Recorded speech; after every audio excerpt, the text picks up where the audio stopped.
This is Adam Graham from Pretty Much the Present, bringing you a week of old-time radio podcasts. These episodes were originally released back in 2011, and we're releasing them here pretty much as is, with only some extraneous bits such as the opening from all of the episodes after the first episode removed. Because these are old, it should be noted that any offers or promotions mentioned in the episode may not be valid unless they're currently mentioned on the Great Detectives website. Here now is a week of old-time radio detective podcast.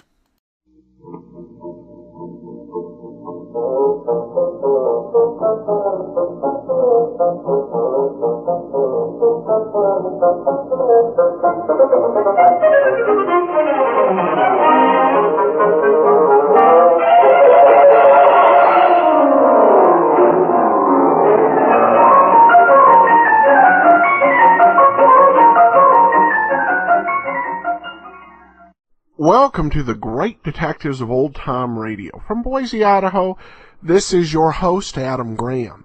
If you've got a comment, send it to me. Box 13 at greatdetectives.net. Follow us over on Twitter at Radio Detectives. And be sure, once a month, cast your vote for the show on Podcast Alley. podcastalley.greatdetectives.net. Before we do get started with today's program, I do want to remind you that every week over at greatdetectives.net, I post at least one article. These can be on Golden Age detective stories or other types of Golden Age television, movies, or radio, as well as an occasional review of books, movies, or CDs that are mysteries. You can check it out at greatdetectives.net, and if you have a Kindle, you can automatically have these posts delivered to your Kindle. You can try that out free for 14 days. Well, William Gargan didn't find great success with Ideal in Crime. Where he did gain renown was as one of television's first stars. He landed the role of Martin Kane, Private Investigator, which was a live detective show broadcasting from New York City. The series was sponsored by the United States Tobacco Company. And when Gargan was on Martin Kane, the show was Kinescope Live, and they would do the product placements right in the middle of the program, because one of Martin Kane's favorite hangouts was the tobacco store. So the commercial would be people coming in to buy pipe tobacco or a special brand of cigarettes that the show sponsored. Martin Kane became a huge hit in terms of ratings. It competed frequently during Gargan's time with the Arthur Godfrey Talent Hour. Gargan gained worldwide renown, so much so that when he went to the Vatican, he went through a room where there were some men studying for ministry who were, when they were eating, not allowed to look up as part of their discipline. As he was going through there, though, he heard one of the people whisper, "Hey, that's the guy who plays Martin Kane." And he explained to his superior that he hadn't looked up, but that he just looked down at the mirror, and it had cast Gargan's shadow. However, he was quite a bit away from this level of worldwide renown by the time today's episode aired. This episode was from April 5th of 1946, 2.5 months after the program premiered, and it's called The William A. Davis Case.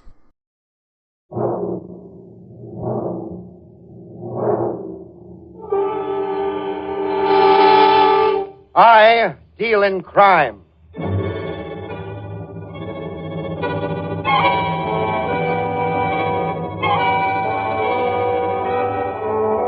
The American Broadcasting Company presents I Deal in Crime, starring William Gargan as Ross Dolan. This is Ross Dolan speaking from one of the ringside tables at the Rose Room Dance Palace. Yeah, you guessed it. 50 beautiful hostesses. Count them, 50. If you're wondering what I'm doing in a spot where they tap you a dime for a two-time whirl around a small floor, it's because somebody gave me a lifetime pass.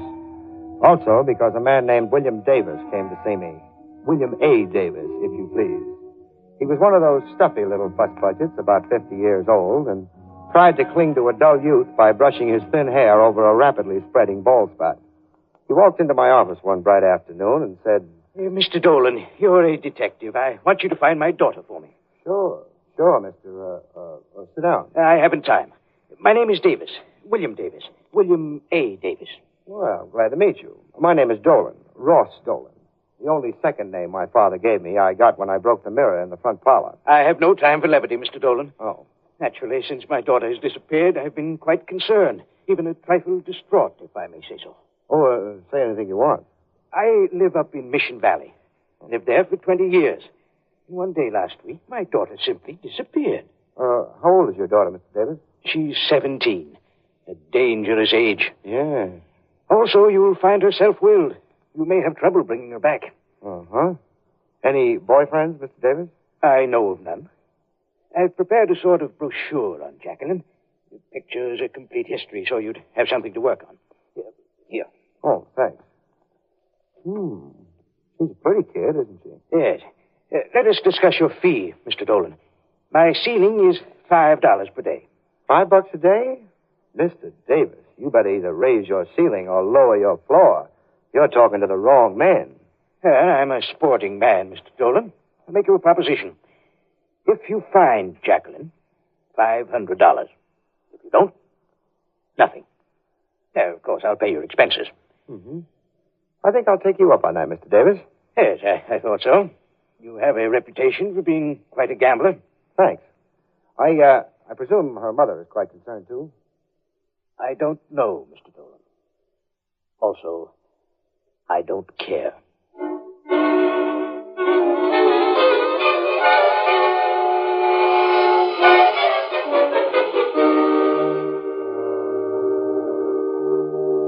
William A. Davis hiked out of there like an upstate Napoleon on his way to Josephine.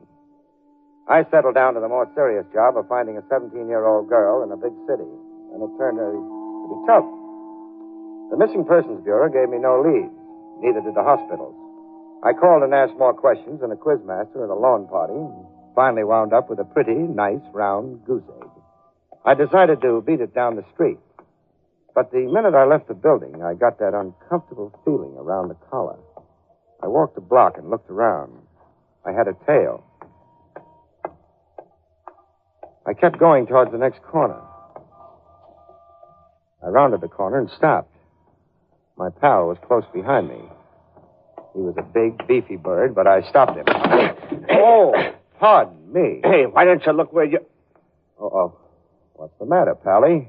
Afraid you'll miss the bus? I'm not on my way to missing any buses. Maybe not, but you sure missed the boat. Get out of my way, mister. I'm in a hurry. Sure, you're in a hurry. So am I.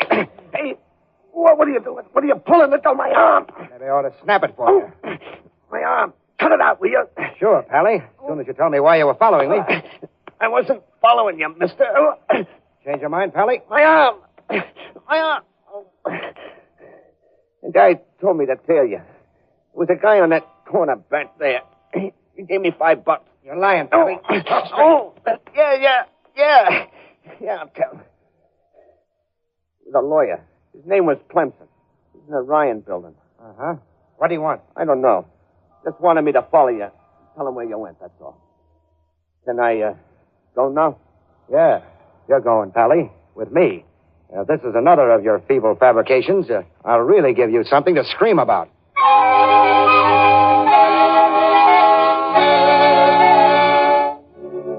The character and I walked over to the Ryan building a couple of blocks away, rode up to the offices of Edgar Clemson, attorney at law.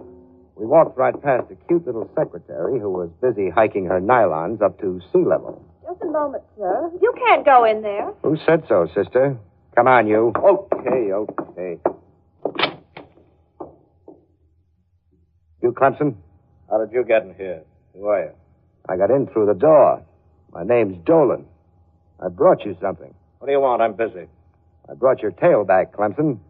Next time, get a guy who's a little smaller than a two-car garage and a little smarter than a Ubangi. Really, Mr. Dolan, I don't know what you're talking about. Don't go spreading that around, Clemson, because I know better. You hired this mug here to follow me. He says so. Follow you? Really, Dolan, I'm engaged in the practice of law. Not a scavenger hunt. One more crack like that, mouthpiece, and I'll twist your trumpet. The next time you put this dumb lug on my tail, I'll mail you back his arm. Now listen here, Dolan. I got Quiet. You're under the impression you're pretty tough, aren't you, Dolan? Suppose I am. Just remember that I'm a lawyer, Dolan. You get tough with me, and I'll tenderize you like a $2 ham. Now get out of here.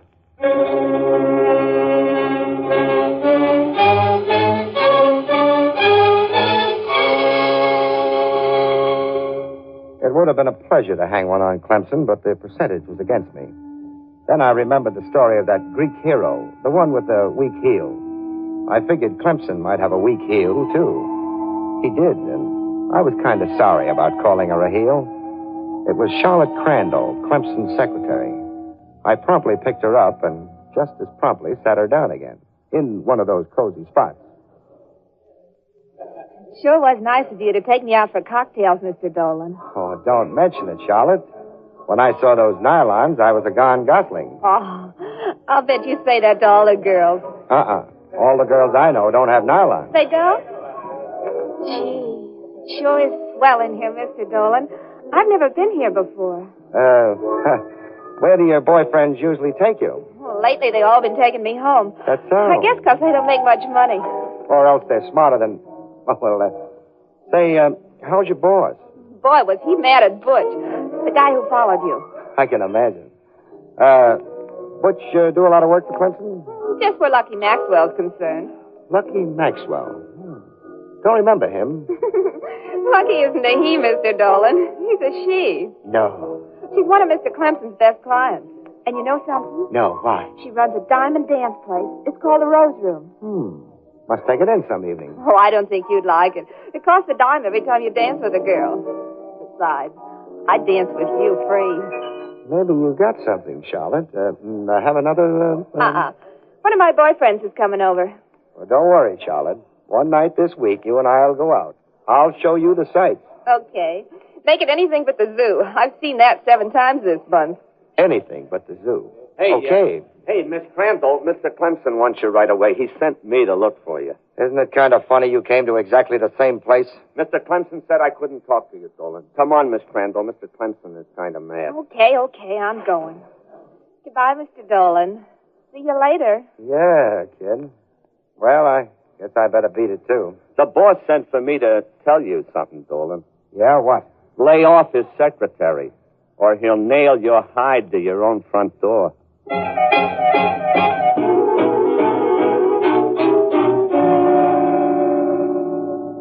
I paid the bill and got out of the spot. I wandered downtown a little deeper, where the stores have open fronts and the proprietors wear only shirts and try to coax you inside. I killed time until it was dark, and then I went for an evening of dancing at the Rose Room. I walked between a garish sign that advertised 50 beautiful hostesses. 50. Best music in town. So I walked up the rickety steps, laid down a couple of bucks, took my 20 tickets, and hiked in. I walked over to the check room. I saw a girl behind the counter who took my breath away. She smiled at me. Well, customer, check your hat. Yeah. Number 711, mister, for you. That's lucky. Yeah. You stand back there all the time, or do you ever come out? For a good customer, sometimes I come out. Oh, I'm a good customer. Well, that's what they all say. Dan? Well, why not? Well, come on, customer. Yeah. Give me your ticket.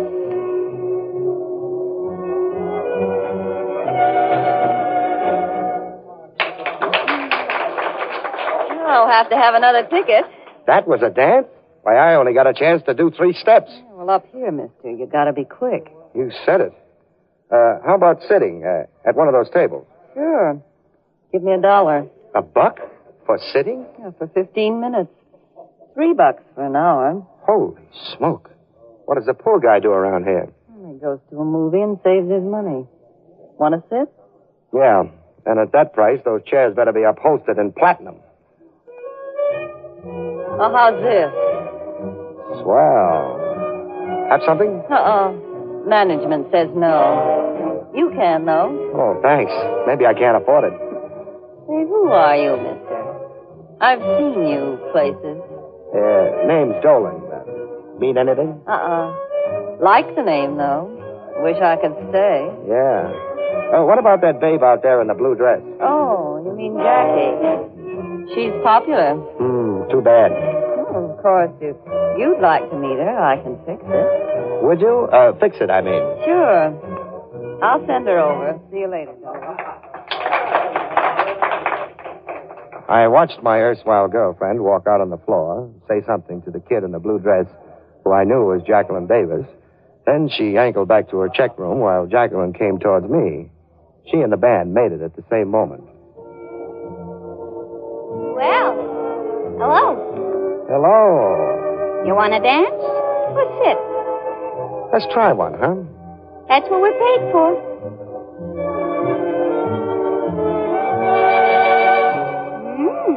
You're pretty good.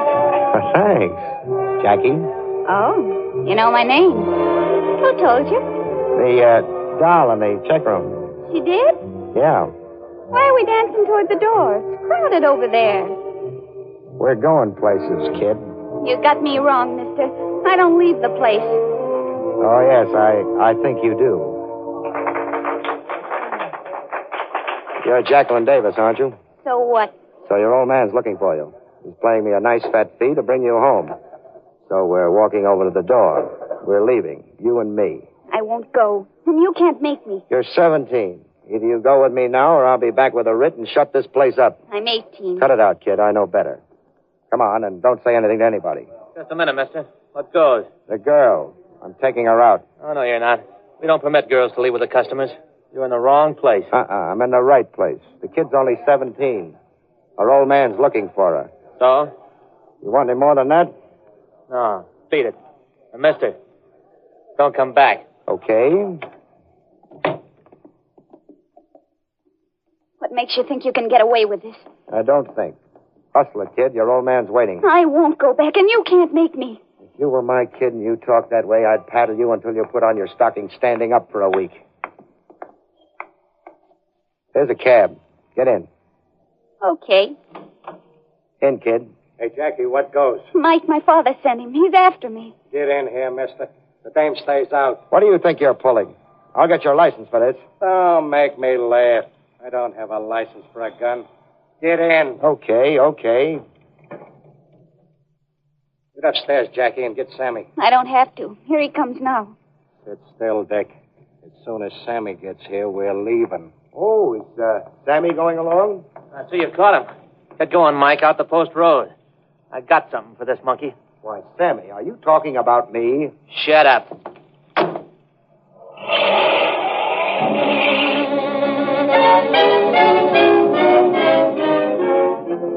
We headed out of town fast. I took a look at Sammy, the dance hall bouncer, and I didn't like what I saw. He had those tight little lines around his mouth and a cold gleam in his eye. He didn't say a word until we got about 10 miles out. Then in a nice, quiet spot, he opened up. Pull up, Mike. This is it. Okay, Sammy. I suppose this is where you make with the bang-bang and the body in the bushes?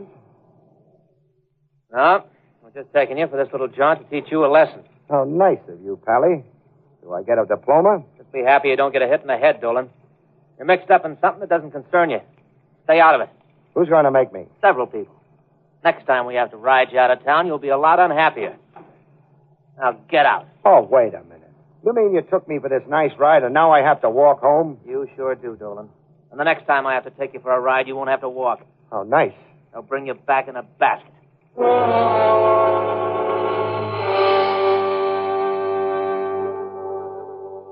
cab door slammed and my two pals got away from there fast. There was only one thing for me to do, and that was to start walking. It was late, there were no cars, and I figured I could make it to the nearest car line by morning. By that time, Jackie Davis would be on her way to China. Hey, how about a lift to town? Where are you going, mister? Back to town. Can you help me out? Climb in, Sonny. Thanks. Hey, what are you doing way out here this time of night, Sonny? My doctor told me to take long walks, only tonight I overdid it.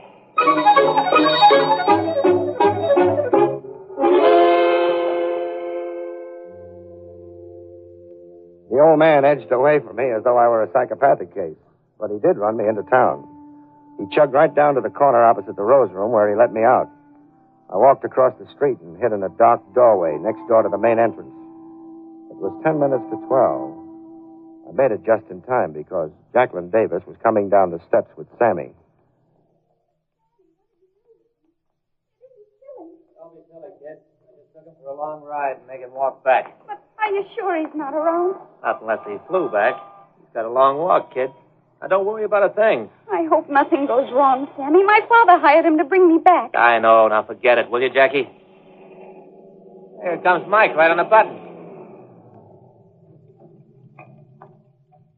Get in, Jackie. I'll ride home with you. Thanks.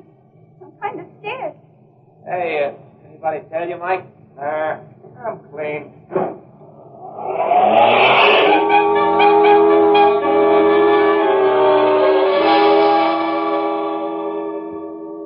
Jackie, Sammy, and the driver drove out of there in a hurry. I got a cab and followed. They pulled up in an apartment house. I watched while the girl got out and ran in. Sammy and Mike drove off. I left my cab and walked to the apartment house door. I was surprised to see the name Maxwell on the mailbox. I pushed the button, and half a minute later, I was knocking on a door. Come on in, Sammy. You sure got back fast, Sammy. I sure hope. Oh. Not old kid. The name's Dolan. Come on, you're leaving. I won't go. I'll yell for help. Go ahead. I'll explain that I'm taking a 17-year-old kid back to her old man. Yes, and you don't know what you're doing. If Sammy was here, he'd show you. If Sammy was here, I'd give him a nut on the head. Now, drop the talk, kid, and let's get out of here. I wasted enough time on you. Mr. Dolan, please, can't I stay here? No, come on. Uh-oh. Here comes trouble. Oh, hiya, Jackie. Mr. Clemson sent me over to keep an eye on you, so I am. I'm glad you came, Butch. Look, it's him. I know, but I can't talk to him. Mr. Clemson says so. Thanks, pal. Now, get out of the way. We're in a hurry. No, Butch, he wants to take me back to my father. Oh, you can't do that, Dolan. Mr. Clemson says for her to wait. Out of the way, dopey. I don't like being called a dope, see? For the second time, out of the way, dopey. I just remembered I don't like you very much, Dolan. That's too bad. Now, come on, kid. We got things to do. We went back downtown for two reasons. One, to get my car, and two, to tell old Davis I'd found his daughter. I called Davis on the phone. You've got her? You've actually found her? Sure, Mr. Davis. What now? Bring her up here. At this hour of the night? How soon can you leave? In about 10 minutes. Good. You can make it in an hour. Take the post road. The post road? Yes, it's faster that way.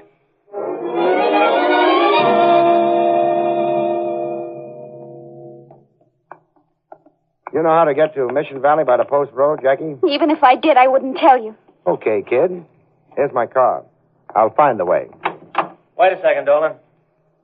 You're not getting in there. Well, if it isn't Sammy the bouncer. Been riding any more characters out to the sticks? Don't be gay, Dolan. Just get back up to your apartment. Jackie isn't going back to her old man, see? Yeah, Pally, I see. And I see a gun right here in my mitt. Now, we'll see how well you're loaded. No, you don't. Oh, yes, I do. I might be sorry if I didn't take precautions. There. Well, a neat heater you're carrying, chum. 38. Pretty man-sized for a lad like you, so I think I'll take it. Doesn't make any difference. Mike is waiting outside the garage door. I'm not playing duck on a rock for any smart mouth, Pally. Get in the car with the kid. What for? Get in and hurry it. Let me see you get past Mike at the door, Dolan. I'm not getting past. You're doing that for me. On the contrary, Because if you don't, this will go off right in your face.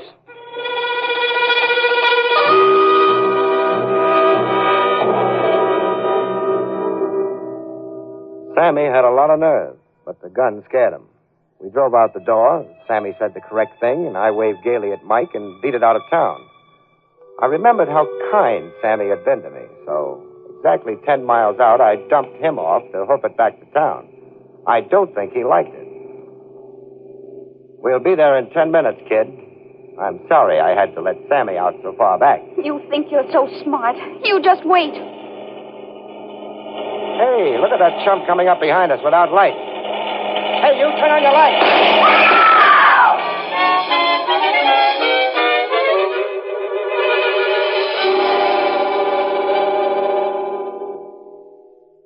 cream-colored sedan had sneaked up behind us, and as it passed, a series of stabbing flames shot out of the window. One of the bullets hit my front tire, and I wheeled off into the ditch. I sat there for 5 minutes, but the car never came back. He must have been positive that he got us. I changed the tire, and 10 minutes after that, led the girl into the Davis living room. A splendid job, Dolan. Splendid. Thanks, Mr. Davis. But did I hear shots down the road a while back? Somebody tried to shoot us off the road. And you, my dear, did you enjoy your trip to the city? Please, Mr. Dolan, don't leave me here. I'm scared. Oh, what a way to speak of your own father, Jacqueline. Here, Dolan, I'll write you out a check. Please, Mr. Dolan. He took all of Grandfather's money. The money I was supposed to get. She's talking like a child, Dolan.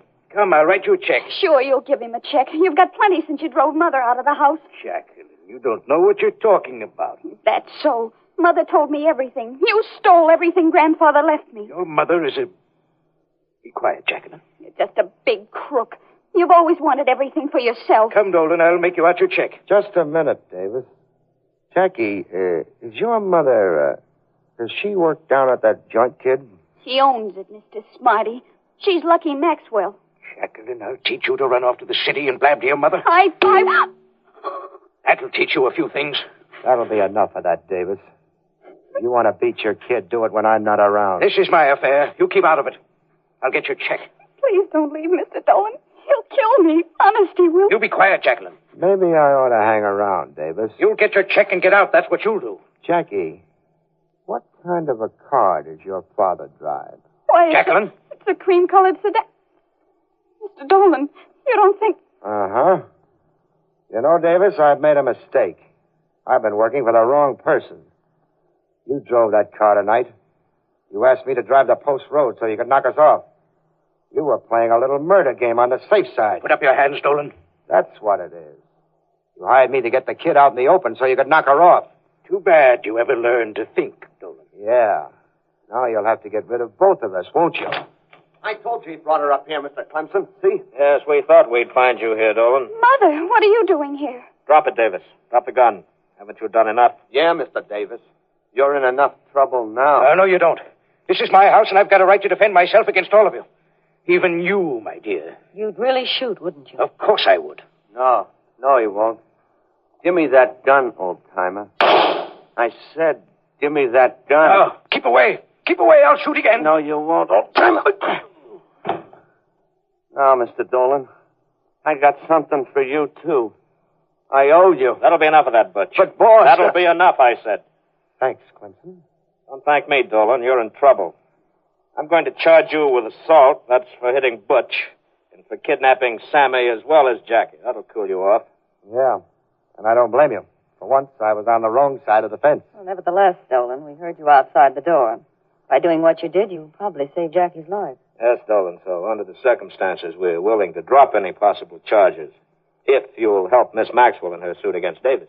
I'll be glad to. Say, sister, didn't I hear Jackie call you Mother? Naturally. I'm not her grandmother, you know.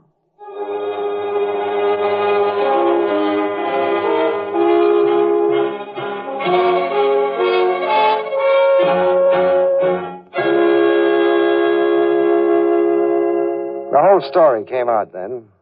Jackie was to be 18 in 2 days. In spite of the fact that her mother was to have her, old man Davis wanted to keep her. Then he could cover up the fact that he'd stolen most of the money left her by her grandfather. Clemson forgave me, and so did Butch. The kid, Jackie, kissed me for sticking up for her. Lucky Maxwell? Well, I talked to her a couple of days later at the Rose Room. You look surprised, Dolan. I could have a 17-year-old daughter. You could, sure, but you're not over 30 yourself. Oh, thanks, Dolan. Only I'm 35. Sister, the years rest on you like a feather. But what about this Maxwell business? Well, Maxwell is my maiden name. He threw me out because he thought it'd make it easier for him to get his hands on the money my father left Jackie. And all the time I thought he was on the level. Well, naturally you would.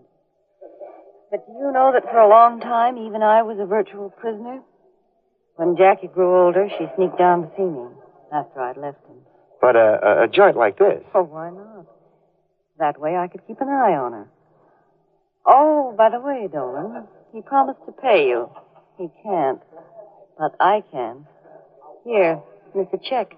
Oh, thanks, Lucky. You know, you should get married again. You're young. Am I? Oh, and you're beautiful. Like a rose. You're breathtaking. Am I? Now, take Clemson. He's pretty good Joe. No, he's my lawyer. There's no romance in legal matters. Well, someone else, then. Sure. Let's dance. Come on. But, I'm too young to get married. Are you? Besides, I left my wallet at home. Yeah, I thought you would. Here's 10 tickets. Let's dance. Yeah, but, After all, what have you got to lose? Oh, not a thing. Not a thing. Pardon me, folks, and, good night.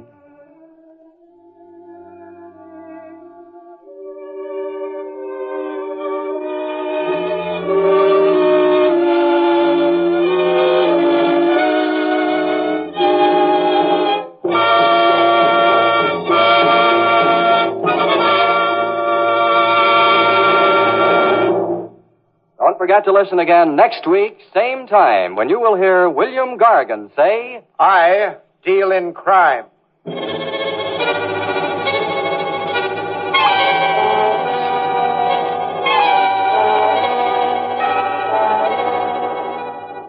I Deal in Crime, starring William Gargan as Ross Dolan, is a special presentation of the American Broadcasting Company, written by Ted Hediger, directed by Leonard Rieg, with original music composed and conducted by Skitch Henderson. All characters and incidents used on this program are fictitious. Any resemblance to actual persons or incidents is purely coincidental. I Deal in Crime came to you from Hollywood. This is ABC, the American Broadcasting Company. Welcome back. I had fun with this episode. It's something interesting and different when our private detective spends the episode exchanging hard-boiled insults with several people only for it to turn out that they're not such bad guys after all. This one is noteworthy as well as a hard-boiled detective show where nobody died, though Ross Dolan came a little close there. All right, well, now we turn to listener comments and feedback. We got an email, or comment, I should say, from Charles asking if I knew where there were any Box 13 scripts for a drama group to perform. I'm not aware of any Box 13 scripts out there, but if you do have a drama group and you'd like to perform an old-time radio play, reenact one, there's a very good site called genericradio.com. That's genericradio.com. And they have scripts for a wide variety of shows, including Pat Novak for Hire, Burns and Allen, Suspense, and many others. So if you're looking for one of those, I recommend genericradio.com. All right, well, we have a note from Bill who says, who sent along a nice donation to the program. Says, Adam, I've enjoyed your Great Detectives podcast for some months and felt compelled to contribute. Keep up the great work. By the way, Candy Matson is my favorite. Well, thanks so much for the contribution, Bill. And we'll be sending along information to access our premium site, which we do for all donations of $7 or more. Support is much appreciated. And, of course, we will be getting to Candy Matson fairly soon. It'll be the first new show we rotate in. But before that, we've got Rogues Gallery, which will start tomorrow and run for 24 weeks. So join us for that, the first episode of we've got with Rogues Gallery starring Dick Powell. And join us back next week for the last episode of I Deal in Crime, after which we'll begin Barry Craig Confidential Investigator. There, did you hear the shot? That was the phone bell. Oh, this is the razor. Who? Dick Powell? Oh, well, just fine, thank you. And you? That's fine. Well, I can't be three places at once. How should I know who sapped you? Welcome to the Great Detectives of Old Time Radio. From Boise, Idaho, this is your host, Adam Graham. The intro you just heard, that was from the Jack Webb Show, talking about getting a call from Dick Powell with the question of who sat me, which is one that we will hear often, or a variation on it, as we listen to Rogues Gallery. Before we do get started into learning a bit more about the show, I do want to encourage you, if you've not already, to check out Tales of the Dim Night. dimnight.com. It's my wife and I's comedy novel with a lot of great homages to Golden Age superheroes and a good story as well. It can be purchased, or you can check out a sample chapter at dimnight.com. Well, those rough and tumble private eyes who take a beating and dish out plenty of punches, bullets, and wisecracks had hit motion pictures in movies such as The Maltese Falcon, the Michael Shayne pictures with Lloyd Nolan, and Dick Powell as Philip Marlowe in Murder My Sweet. But they had not come to radio in June of 1945, with the Fitch Shampoo Company sponsoring the Fitch Bandwagon Mystery Series, starring Dick Powell as Richard Rogue. None of these NBC summer series are currently in circulation. For the fall and September of 45, the series was popular, moved over to Mutual. And this is the second episode that aired over Mutual, Blondes Prefer Gentlemen. I will say that if you have downloaded this series or came across it in recent years, you may not have heard this episode, or you may have heard a mislabeled episode.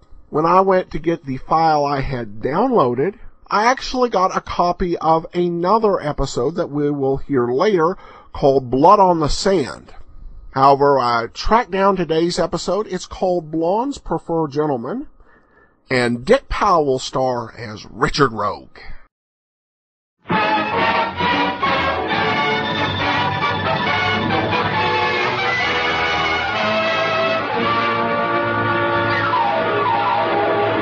W. Fitch Company presents Dick Powell as Private Detective Richard Rogue.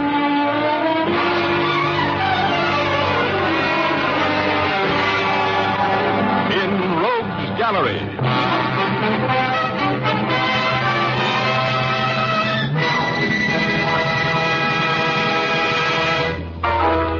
Rogue speaking. Well, I've got a man bites dog title for my story tonight. Blondes Prefer Gentlemen. How do you like that? But before we get into our story, here's Jim Doyle, the man from the Fitch Company. It's no trick at all to get a smooth, comfortable shave with Fitch's No-Brush shaving cream.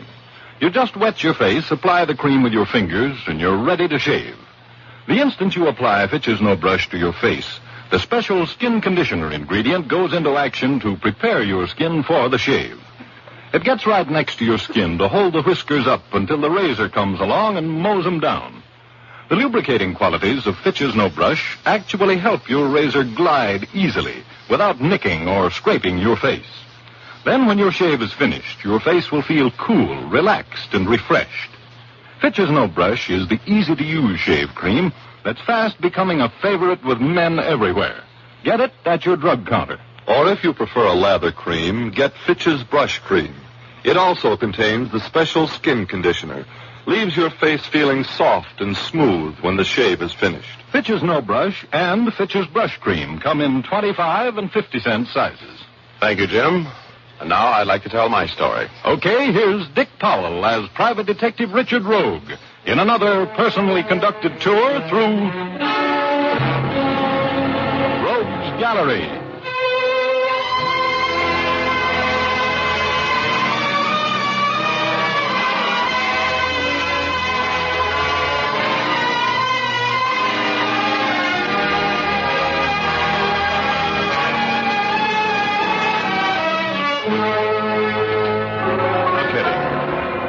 I was really as busy as a cat in a kennel when this little old lady walked in. I was on a retainer from a theater chain to find who was tapping their tills.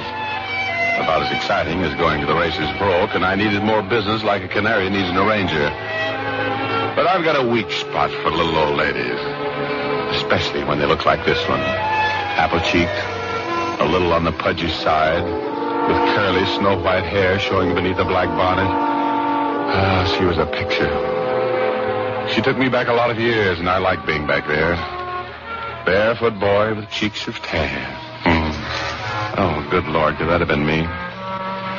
Well, anyway, there she stood, just inside the door, with a little scared smile on her lips. Are you Mr. Rogue? That's right. Well, could I see you for a moment? Why, of course. Come in, have a chair. Oh, here, take this one. It's the most comfortable one in the office. It has a back. Oh, thank you. I know you're a busy man, Mr. Rogue, but, well, I've been so worried and... Look, Mrs. Echo. Mrs. Echo, you've got trouble? Well, you don't look like the type. It's my granddaughter, Mr. Rogue. Oh. Oh, she's really a lovely girl. You'd just be crazy about her if you knew her. Everybody is. I don't know what's the matter with her. She's worried, distracted, and... Well, she's just not herself anymore. Sounds to me like she's in love. Oh, no, Mr. Rogue. It isn't love. Debtor's in some kind of trouble. I know she is. You see, her letters were so distressing that I came up to see her. Oh, you don't live here in town? Oh, my goodness, no. I live in Fairfax. Yes, that's where Debtor went to school. She came up here to take a job singing. Oh, she was so happy at first. What happened when you came up here to see her? Well, she got me a room in the Bellevue Hotel. She has a roommate in the apartment with her. I knew she was in trouble the minute I talked with her. She acted frightened and, well, I just can't sleep for worrying about her, Mr. Rowe. No, please don't cry. If I can help you, I will. Well, if it's a matter of money, Well, it isn't. You know something? When I was a kid, I spent all my Thanksgivings and Christmases at my grandma's house. Oh. She was the greatest person in the world to me, and, you know, she looked just like you. And talked just like you, and worried just like you. You think I'm just a nervous old lady. You think I'm just making all this up in my own mind. But I know Debtor so well. She's so helpless and unworldly. Of course, Gran. Yes. You just leave everything to me and don't worry. Now, what's your granddaughter's name and where can I find her? Her name's Debtor Echo, and she lives at the Clybourne Apartments. Apartment 403. Here's a key to it. She doesn't know I have it, but I stole it. For you. Okay, Graham. Now, you just give me all the details, and I'll try my best to find out what it is that's bothering that little girl of yours.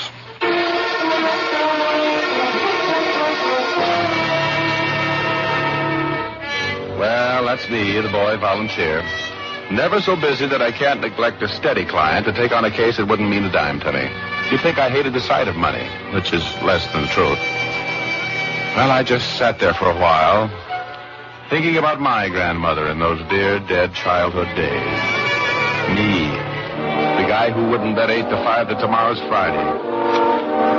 Well, it suddenly dawned on me that I had work to do, so I pulled the emergency cord on the dream train and made a few calls on theaters. And then about 7 o'clock, I remembered my new client, and I dropped in at the Clybourne Apartments. They were nice. A self-operated elevator whizzed me up to the 4th floor, and I knocked at the door of 403. Nobody answered, so I unlocked the door and walked in. And there, across the room from me, was a young girl. She was lying on the floor, and there was a little pool of blood around her head.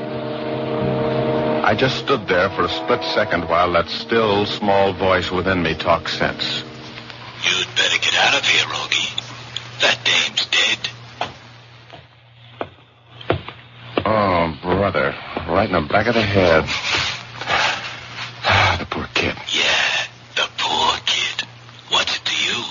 This is going to be tough on that little old lady, but that's none of your business. Come on, Rogie. Take distance. Hey!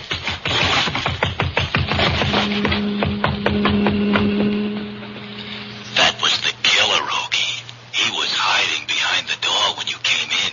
Good Lord, what a spot I was in. Yeah. Better get back in that apartment and get the door closed before somebody sees you out here. Okay. Don't tell me what to do.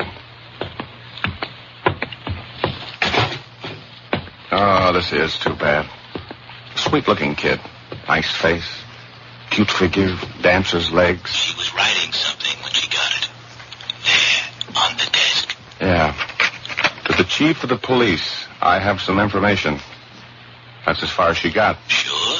She knew too much. That's why she got bumped. What makes you so inquisitive?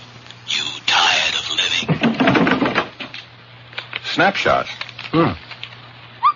Brother. Like the looks of that little blonde in the bathing suit, Rogie?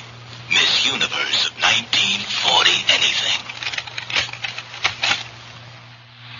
Somebody's coming in, Rogie. Better get behind the door where the killer hid when you stuck your skinny neck in here. You better be ready for anything.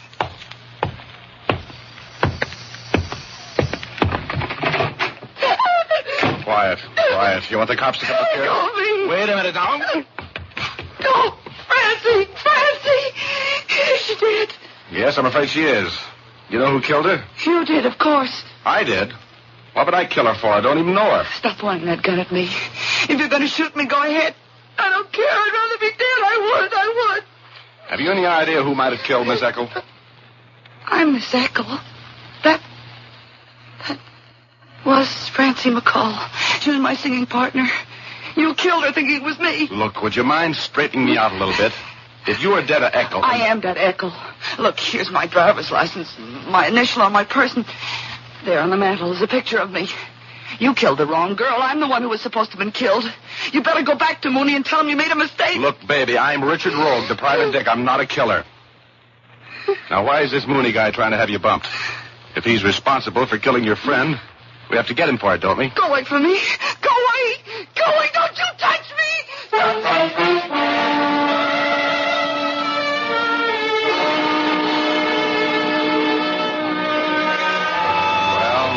With a dead dame and a hysterical dame in my hands. I like the dead one best at the time. I couldn't shut this other one up. She was the little blonde from the bathing suit snapshots. She looked like one of those composite pictures Hollywood press agents get out, combining the best features of all the stars in one deluxe edition. It was a pleasure to take tender care of her. I put cold claws on her head, I rubbed her hands, I talked to her. Finally, I convinced her I was a friend. And then she cuddled up to me, like a little kid. I called Urban at headquarters and reported the murder. Detta kept right on bawling. I couldn't stop her. Oh, look, baby. Are you going to tell me what this is all about, or do you want to wait and tell the cops? They'll be here any minute now, and there's no use going... I won't tell anyone. I can't. If I do, I'll be killed just like Francie. Don't ever go away and leave me, will you? Well, of course not. You think I'm crazy? You just take it easy now and tell me what this is all about, will you? Take it easy? With my best friend lying there dead? Oh, it's all my fault. Oh, look, doll, nothing's your fault. Stop beating yourself to death. What are you mixed up anyway? Come on, tell me. Let me help you. I will. If you get me a drink of water. All right. Yeah. Now you try to get hold of yourself, little one. You're going to need all the brains you have when the cops get here.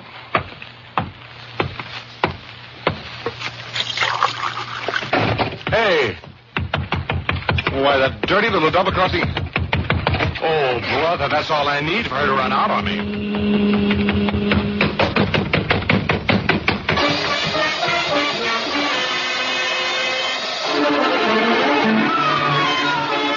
I tried to beat that elevator down and almost broke my pretty little stuck-out neck doing it. I missed a stair between the third and second floors and flew blind for a while before I caught my balance again. I hit the front door like I had the Notre Dame team behind me and ran across the sidewalk just in time to see Detta pulling away in a cab. She had too much of a start on me for footwork, so I ran for another cab. Follow that cab. What'd you say? Follow that cab. There's $20 in it for you if you catch it. Okay, for $20, I'll drive you over that cab. Watch this, mister. Look out, look out.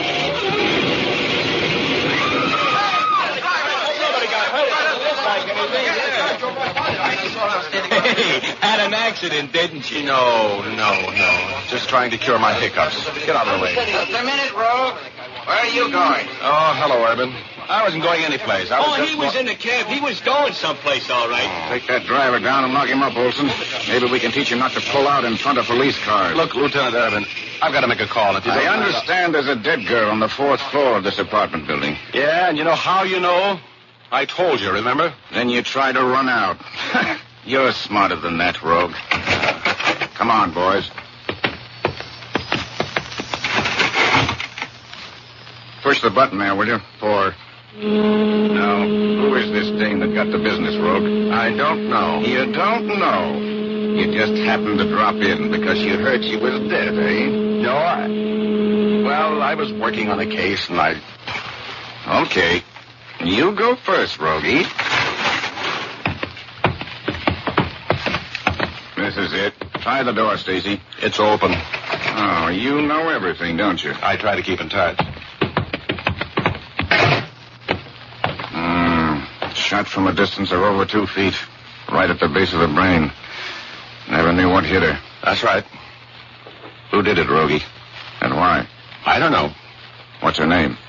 Francie something or other. I don't know her last name. Where'd you meet her? I never met her.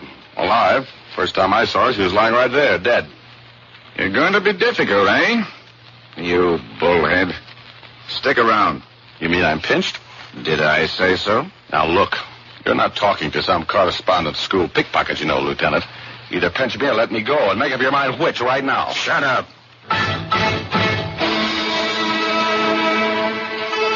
I didn't like the way Urban talked to me. I thought of that elevator. It was practically an escape hatch. I edged over toward the door, and while the boys in blue were chortling over the corpse, I made my break.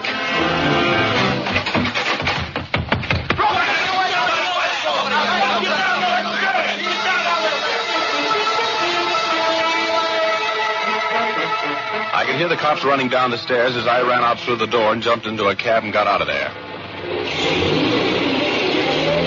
Step on it, driver. There's a double saw bucket in for you if you get me out of here without picking up a tail. Okay, mister, hang on. Oh, what's the matter? Can't you get this corn star out of low? I'm doing the best I can. The rest of the people won't get off the street. No, we're being tailed. There's a cab following us. Lose him. Take a quick turn at the next corner. Well, what goes? He's still with us. Come on, step on it.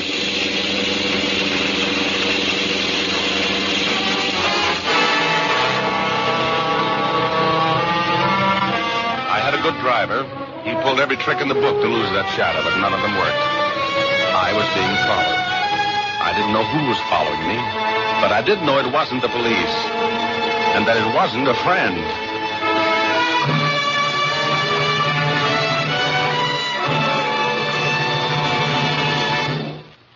We'll return to our story in just a moment.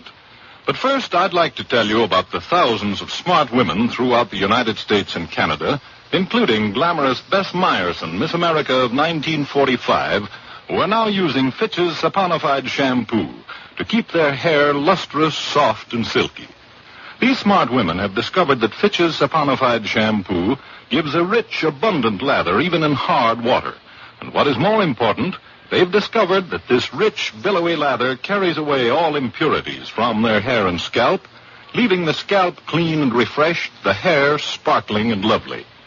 After the fragrant lather has done its work of cleansing the hair and scalp, the patented rinsing agent goes into action. This rinsing agent acts with the rinse water to remove every tiny particle that might remain to hide hair beauty.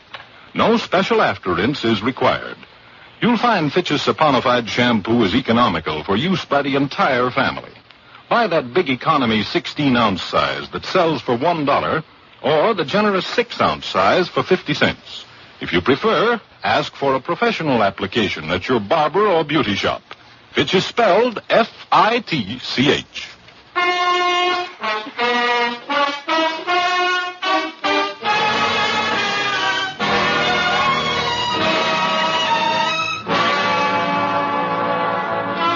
Return to our story. Richard Rogue is in a cab, having just eluded the police who want to question him about the murder of a young girl.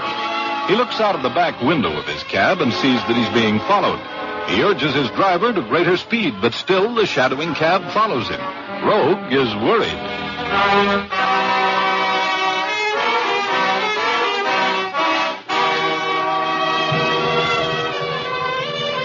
Maybe I'm just the sensitive type, but every time I thought of that little girl lying up there in that apartment, dead, and looked back at the cab that was following me, I got a little more lonesome for a large crowd. I told my driver to speed up and pull around a corner fast. He did. I jumped out and he kept going. The other cab kept right after him. I hopped in another cab and joined the parade.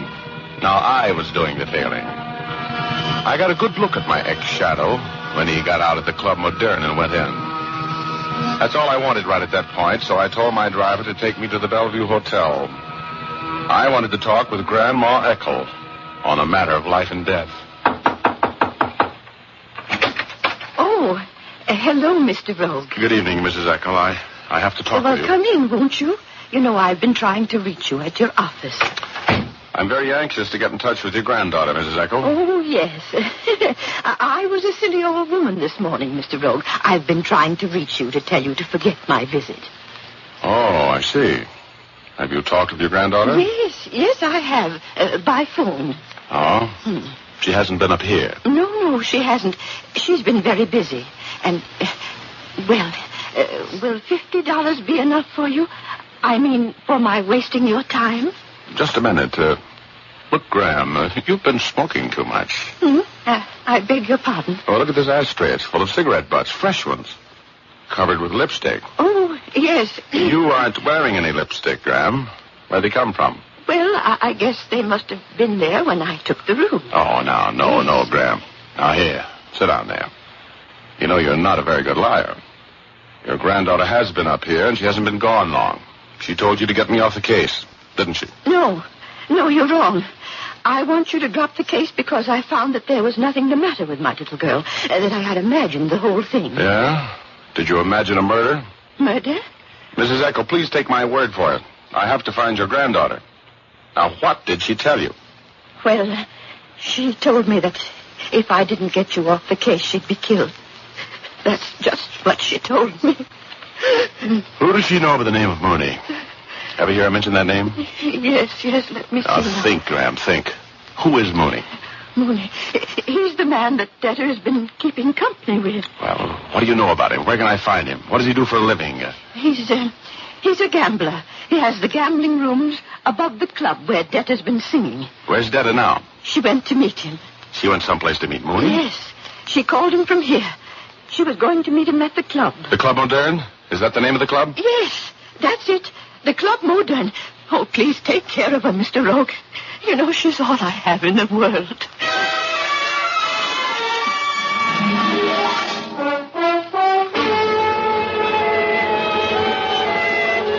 I was a mightily worried little man as I grabbed a cab and took off to the Club Moderne. This kid, this Debtor Eckel.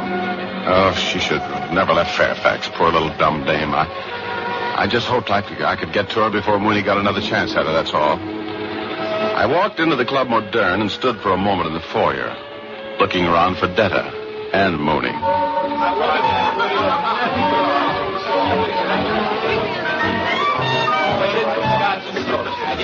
That's a gun in your kidney, Rogue. Just keep moving. Oh, you couldn't get away with knocking me off here. Are you kidding? Well, I'm willing to gamble if you are.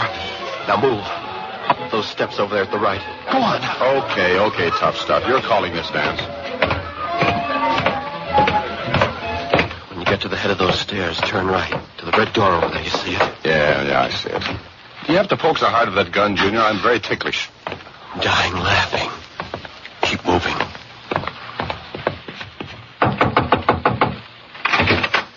Rogue here just walked in, Mooney. Oh, come in, Rogue. Sure. Were you expecting me? More or less. Thanks, Maxie. Nice little place you have here. You like it better than tailing me around in a cab, Mooney? Mm-hmm. Yeah, you know Miss Eckel, I believe. Yes, we've met. Hello, Debtor. You left in such a hurry last time I saw you, honey, that I didn't have a chance to say goodbye. What are you doing here? How did you find me? That's a secret. I came in to tell you not to worry about Mooney. You're quite a talker, aren't you, Rogue? Well, sure, yes. Let's talk about murder, Mooney. No, let's talk about money, Rogue. You're a guy that burns up a lot of it, I understand. Would $5,000 affect your memory? What am I supposed to forget? A little incident at the Clybourne Apartments, remember? Vaguely. You killed a girl up there, didn't you? Me? No. But that's beside the point.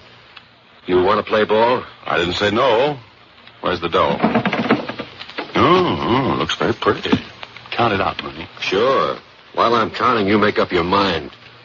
Do you want $5,000 alive or floral wreaths dead?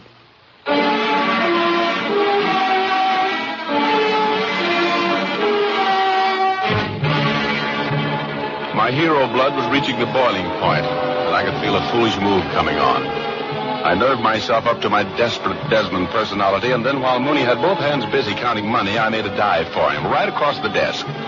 Bullseye. He went over backward in his chair with me on top of him, and we went from there. Oh, you sneaking around. Oh, you want to fight that way, huh? Well, okay, mister. Ooh. Yeah, here's a kiss for you, hard guy. I'll kill you for this, Rogue. Yeah? Okay, Detta, here. Hold this gun on him while I call the cops, will you? Sure.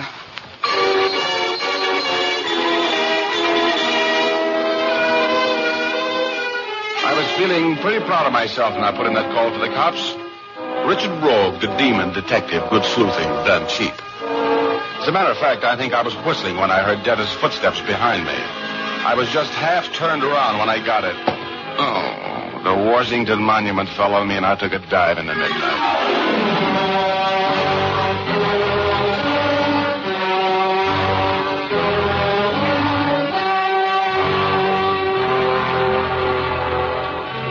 When I opened my eyes, Mooney was still out. I put my fingers up to the side of my head that felt like it wasn't there, and they came away sticky. I got up and looked around. The $5,000 was gone, and so was Detta. I threw some water on Mooney and brought him up to date, and then the two of us had a little talk, which was full of surprises for me. And then I ran out of there. The cab starter in front of the club had called a cab for Detta. He'd heard her say, Metropolitan Airport, and step on it. I got a cab and said, Metropolitan Airport, and step on it. When I got to the airport, I could hear the loudspeakers announcing a flight leaving for San Francisco. I ran through the building and out onto the field, and there she was, just starting for the plane.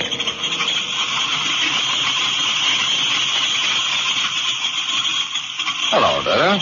You leaving again? Okay. Take it easy, baby.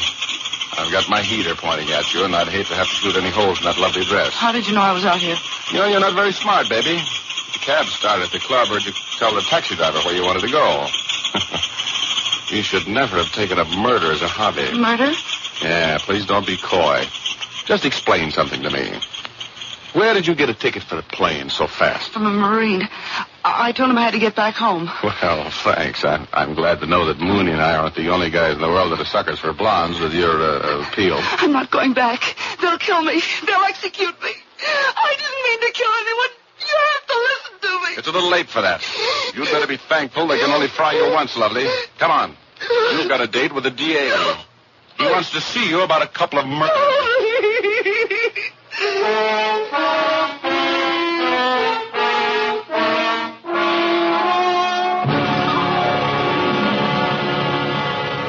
Well, I turned the luscious Detta over to Urban, thereby winning his undying affection for about 20 minutes.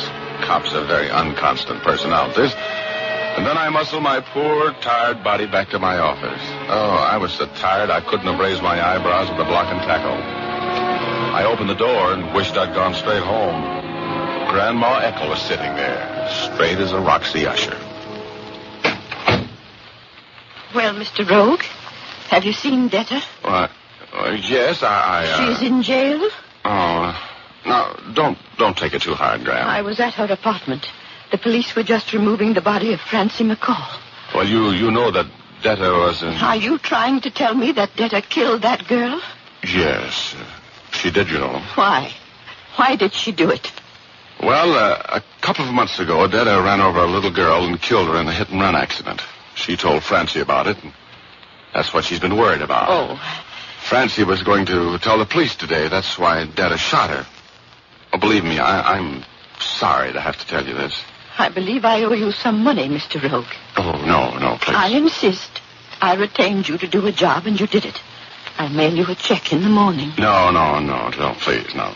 I'll tell you, if you really want to do something for me, how about inviting me to your house for Thanksgiving dinner? You know, Graham, they don't make money big enough to buy things like that. Will you come? Well, just ask me. All right, son. And we'll never mention this again, will we? Never. Now, if you'll excuse me, I think I'm going to cry a little.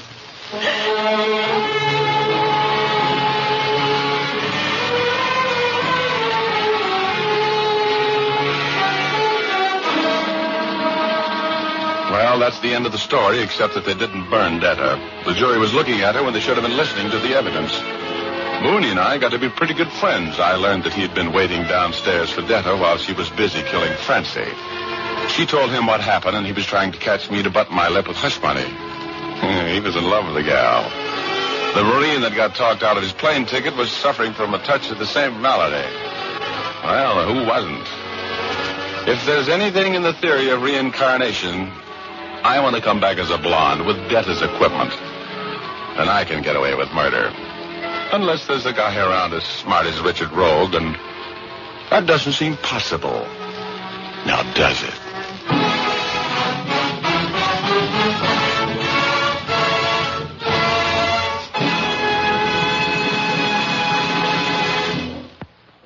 This is Dick Powell again. We all hope you like our show tonight.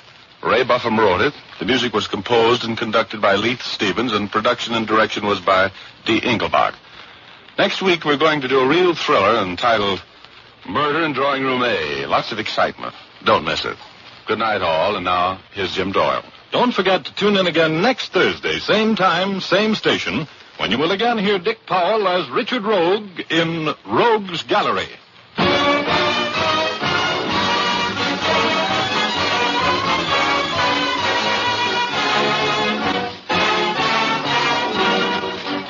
Remember, if dandruff is your problem, ask for Fitch's Dandruff Remover Shampoo. Removes dandruff the first time it is used. Fitch's Dandruff Remover Shampoo is the only shampoo whose guarantee to remove dandruff is backed by one of the world's largest insurance companies. This statement can be made by no other shampoo. Ask for Fitch's Dandruff Remover Shampoo at your drug counter, bar, or beauty shop. Fitch is spelled F-I-T-C-H.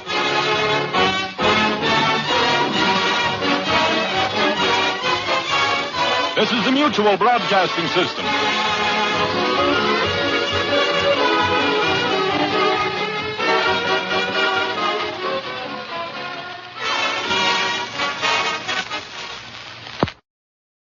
Welcome back. Well, this is an interesting way to meet Richard Rogue.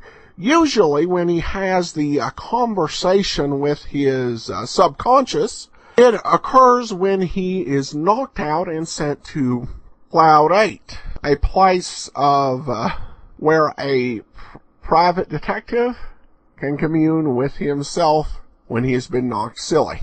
Also, this episode was pretty good at showing a bit of a softer side of Rogue. Not having heard this episode before, I would not take him as a sentimental person. This was, I thought, very well done in that regard, and into giving us a picture of a multifaceted character, very much reminiscent of Powell's later portrayal of Richard Diamond. All right, well, we do have one listener comment regarding our ongoing series on the best radio detectives on the various networks. Bill says, the Fat Man was certainly a favorite of mine when I was a kid, and I saw the movie in the theater when it opened. Too bad so few of the episodes of the show have survived. Definitely agree with that, Bill, and it'd be great if some more were found, but we shall see. All right, well, we'll be back next week with another episode of Rogue's Gallery. Join us tomorrow for Let George Do It. Well, before we get into today's program, I do want to encourage you to try Audible. Audible brings you a world of great audio entertainment. You can enjoy great audiobooks, whether it's right off the New York Times nonfiction bestseller list, or you want to sit down with a classic mystery. If you don't have the ability or time to read at a given moment, Audible is great, whether you're in the car or out and about, walking or exercise. It's a great convenience, and you can try it out free for 2 weeks and get a free audiobook by going to audibletrial.com/greatdetectives. That's audibletrial.com/greatdetectives. Well, this is the first Let George Do It episode of the 1950s, and it's momentous for another reason as well. We'll talk about that when we get back. But for now, let's go ahead and take a listen to Needle in the Haystack. Personal notice, danger's my stock and trade. If the job's too tough for you to handle, you got a job for me, George Valentine. Write full details.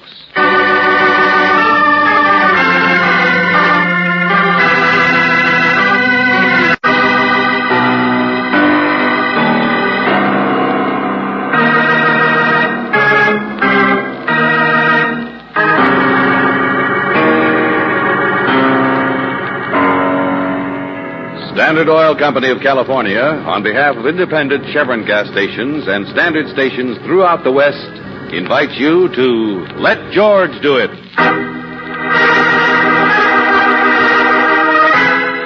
Needle in the Haystack, another adventure of George Valentine.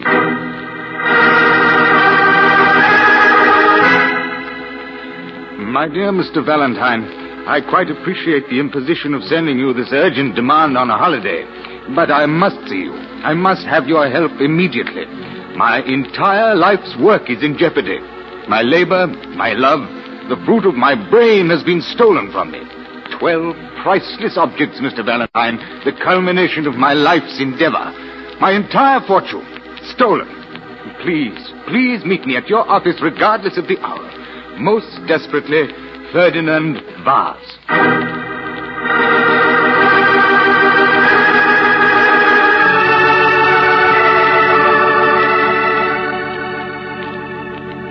All right, let's have it. Something pretty valuable was stolen from you, is that right? Oh, my most priceless possessions, Mr. Valentine. Without them, I am nothing. Without them, what were they? My roses. Huh? 12 red roses. You lost your roses, Mr. Vaz? Precisely. I suppose it gives you kind of an empty feeling. Oh, rather, yes. Yes. Brooksy, it's been a rougher weekend than I thought. Wait a minute, George. Mr. Vaz, where did you lose these 12 red roses? In Pasadena. Pasadena. Look, Buster, get out of here fast before Mr. Valentine, what is the matter with you? Have you gone crazy? Oh, no, I'm as sane as you are, Napoleon. But let go of me. Now, please, listen, Mr. Valentine. The flowers are worth thousands. My life's work. They are. Sure. Worth thousands of Rose Bowl tickets, I know. Find a dozen roses among millions. Oh, now, listen to me. I have devoted my life to those roses. They're the only ones of their kind in the world. They're not just red. No, they're flame. They're crimson. They're fire.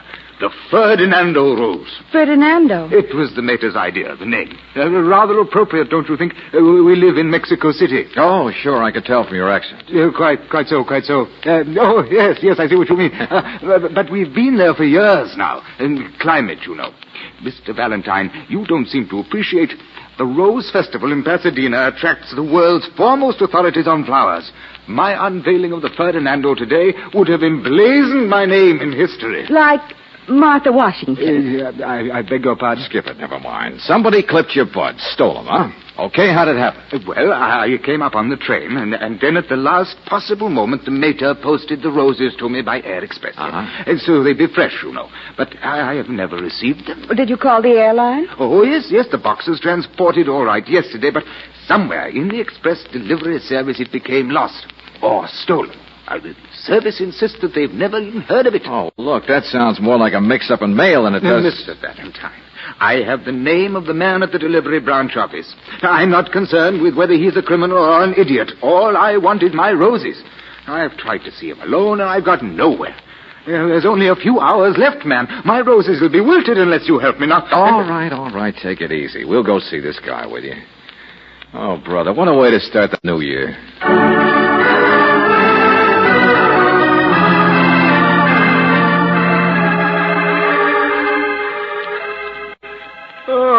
Waking people up. My aerial's busted. I can't see the game today. You got any idea how many packages we've handled the past 2 weeks? Flowers to Pasadena, coals to Newcastle. My good fellow, the package was distinctly marked F. Vaz, Pasadena, California. Yet somehow your company has made a mistake. We don't make mistakes. Anyway, Oh, say, it's not a bad day once you open your eyes. The flower vase. That's it. That's what happened. Flower vase? Yeah. I got a small district. It's the name of one of our little flower shops in my area. It was marked for them, wasn't it? That's where I had the delivery boy take it. You sent this guy's package to a flower store. No. Oh, well, I mean, yes, but that was the way it was addressed, I thought. F. Vase. It was marked flowers. Naturally, I thought It was distinctly marked vase. Vase, I tell you. Oh, cut it out. Will you, both of you? The flower vase, huh? Come on, Brooksy, we can find it all right. What? Oh, wait a minute from me, old fellow. Oh, no, you don't, Buster. Apologize to the man and then wait for us at your hotel. I'm crazy enough to go sniffing for roses. I'd rather go crazy alone.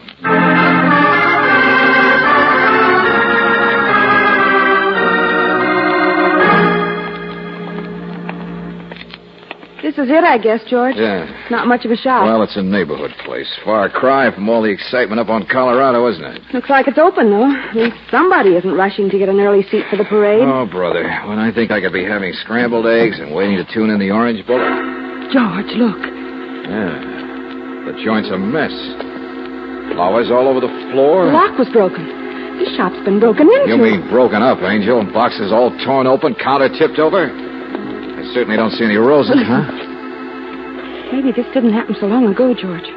I mean, I thought I heard... Yeah, back room. Wait a minute, Joe. Slow down. You let go of me. I'll call the police now. What do you want? Just take it easy, Shorty. Take it easy. Now, what's the big idea of playing scavenger hunt in here? Oh, me? Well, I didn't do it. Well, I'm the owner, Theodore Herman. Flowers for funerals. That's me.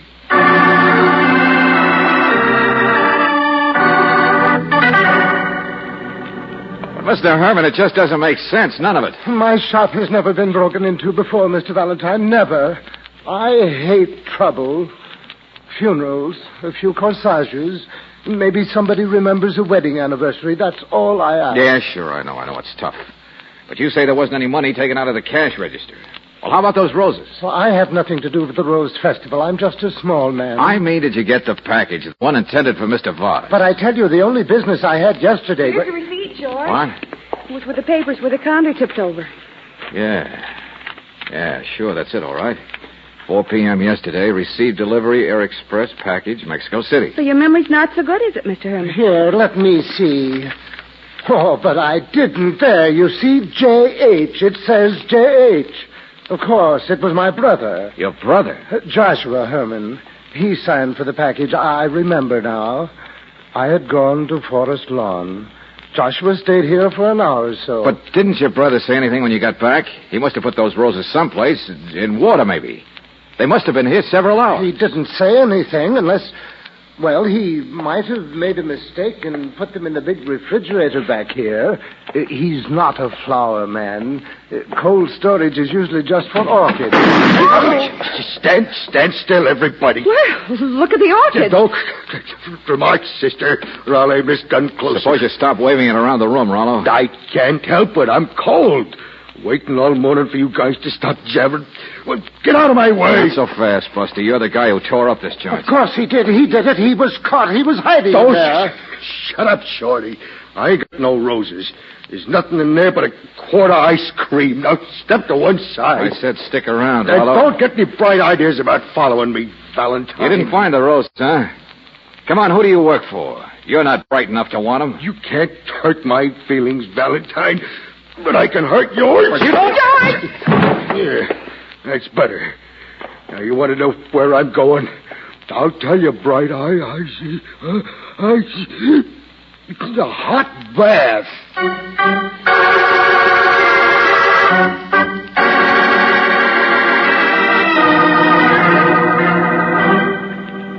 Oh, dear. All I ask of life is a good, steady flow of funerals, and now... Oh, skip it, will you? There's too much excitement over a dozen roses, even for Pasadena. It certainly is, George. But he didn't find them. Well, that's what I mean. There's only one person who does know where they are, Mr. Herman. Your brother, Joshua. Now, where is he? I don't know. I loaned him my car last night, and he's been gone ever since. He's from out of town, you see. Gone? Well, why didn't you report it? Oh, there's nothing wrong. Don't misunderstand me. Joshua said he had to get in condition for the game, that's all. The game? Well, of course. That's why Joshua's here. He's wealthy. He's successful. He's just a little blind, that's all. He thinks Ohio State is going to beat California.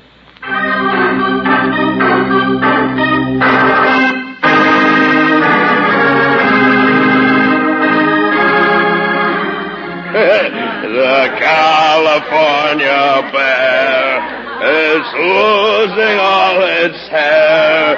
Its teeth are growing yellow. Come on, the roses. Let me tell you that any team from the Midwest can lick any team from anywhere. Solari, who's he? Bronc, I never heard of him. Step right up and place your bets, gentlemen. I will give you... Come on, bartender. Bring us 2 cups of coffee, will you? I say, that guy didn't want to talk football either. What guy? Well, I was there in my brother's store, like I told you. I signed for those roses, sure. And then this guy comes in a few minutes later. He didn't even know who Savick was. Can you imagine that? Did this somebody want to talk roses? No, he didn't talk at all. Big 6-foot monkey with flashy dressing, you know? Takes one look at the roses. They were the only ones in the joint. He grabs them fast, throws me a $1 bill, and then he runs. You're getting warmer, brother. Remember anything else about him? Hey, he left a big Cadillac sitting at the curb with a motor running. Catch the license number? Well, sure I did. It was,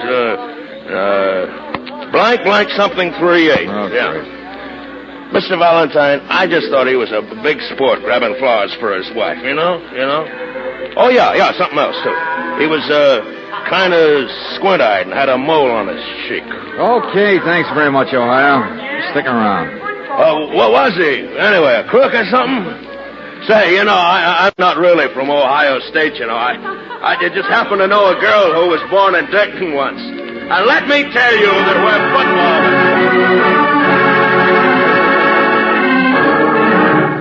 But Joshua and I will be seeing the parade, going to the game. Keep your eye on Ohio, will you, Brooks? He's in the next room there beyond the palms. Sure, George. We don't want to be mixed up in any trouble. It's his holiday. I'm sorry, Mr. Herman, but I'm telephoning the police.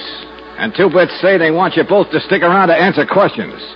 This 3-ring circus is getting wackier by the minute.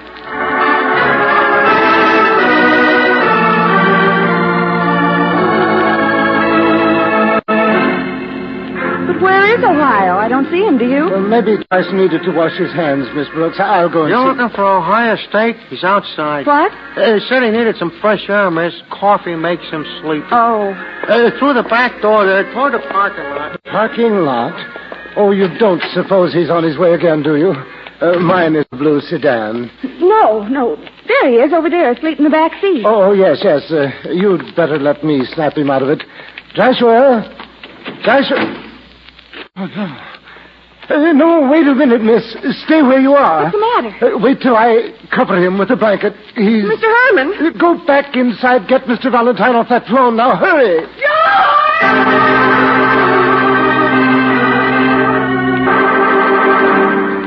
I shook him. He was blood on my hands. Me asking for a steady flow of funerals. And there he was, dead. My own brother, stabbed.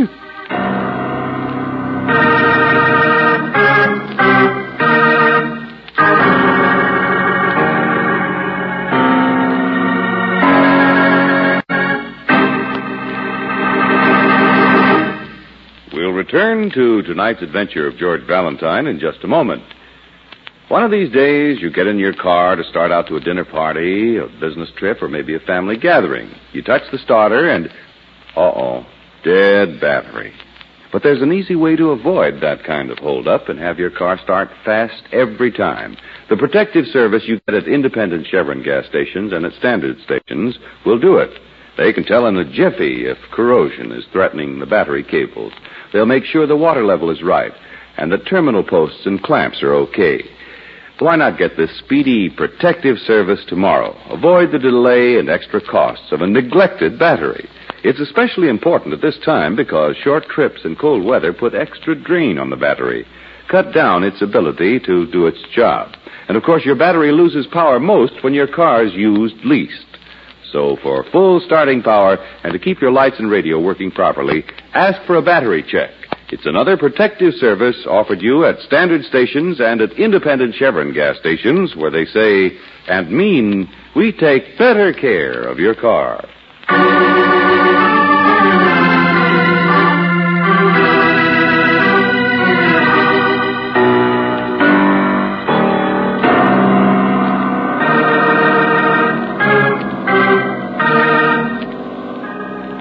back to tonight's adventure of George Valentine.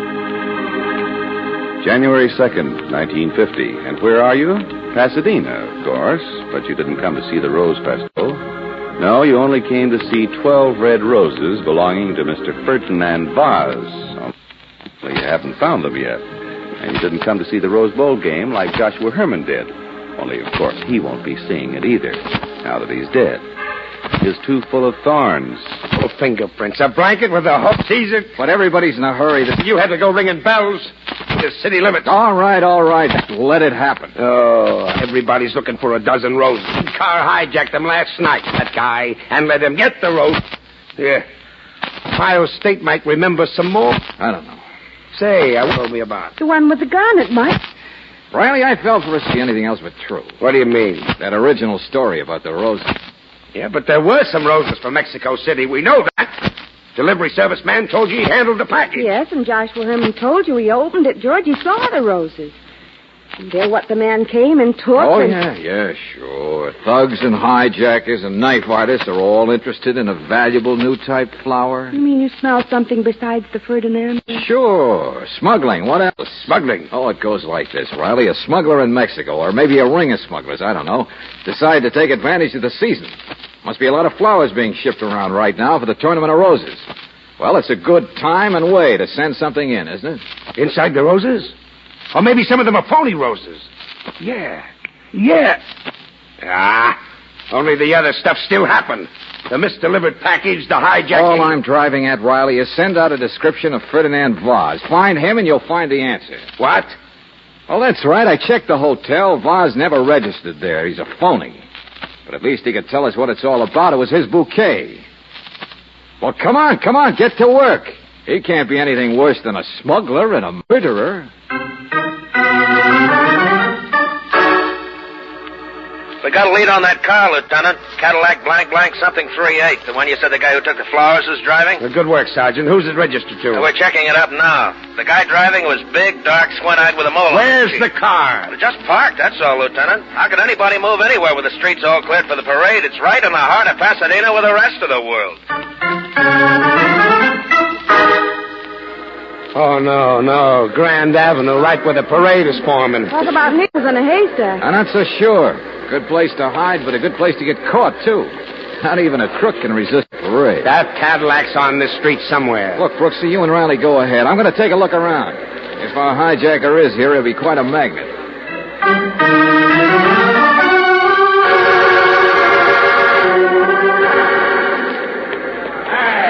Quit shoving. Plenty of room for everybody to see. Hey, there was a lady standing on my foot. How soon's the parade start? Here, search me, buddy. Oh, boy, look at them girls on the floats. They're blind with a bathing suit made out of daisies. See it? Oh, boy, she loves me. She loves me not. She loves me. Hey, quit shoving, you. You can see over my shoulder. You can... Hey. Yeah, Rollo, it's me, Valentine, remember? You followed me. How was your hot bath?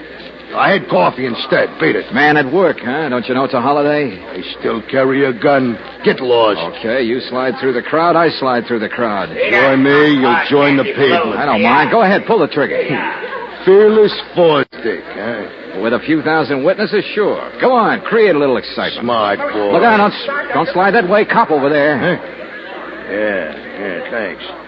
Hey, what do you want, Valentine? Oh, not much. Spotted him yet? Shut up. You'll never find him staring at the girls like that.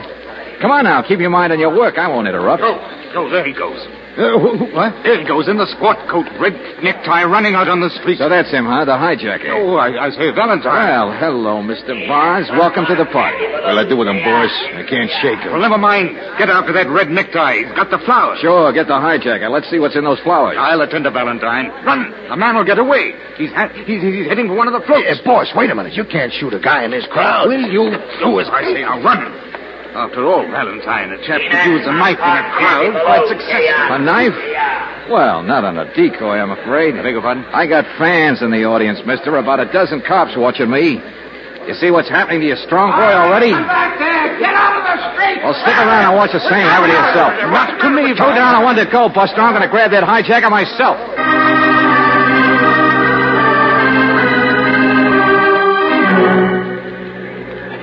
Hey, you, come back here. Don't be past. They I saw you run up there on the float, hijacker. Stop, will you? Oh, you don't get a free ride out of here. Get away from me. Listen, look out! What do you want? Get away. Just you, that's all, Buster. I said get away from here. Oh, no, you... No!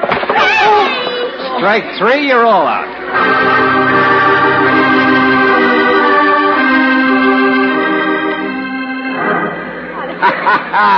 That's it, Valentine. We got 'em all. Smugglers, that's it, all right. And you know what it is? Diamonds. A fortune in diamonds. The Englishman folded up like a lawn chair and told us everything. Who did the murder, Riley? Huh? Oh, don't you worry. We'll sweat it out of one of them, all right. Joshua Herman saw too much of something, that's all. So they sent somebody after him to keep him quiet. Except for the Hermans, they're all tied together. And this guy, the hijacker, he stuck his nose in too, huh? That's what I mean. Come on, buddy. Come on, wake up, wake up. Why, we'll be done in time for the parade, Valentine. Well, what happened? Yeah, you see? Here comes our answer to the gun. Come on, you're all right, Buster. Wake up. Oh, yes. Yes, somebody hit me. Oh, isn't that too bad? Yes, somebody was walking up. Get off this float. What are you doing on my float? Get off. Your float? Of course it's mine, you idiot. Most of the floats lined up for 10 blocks are mine. I'm a floral designer. Well.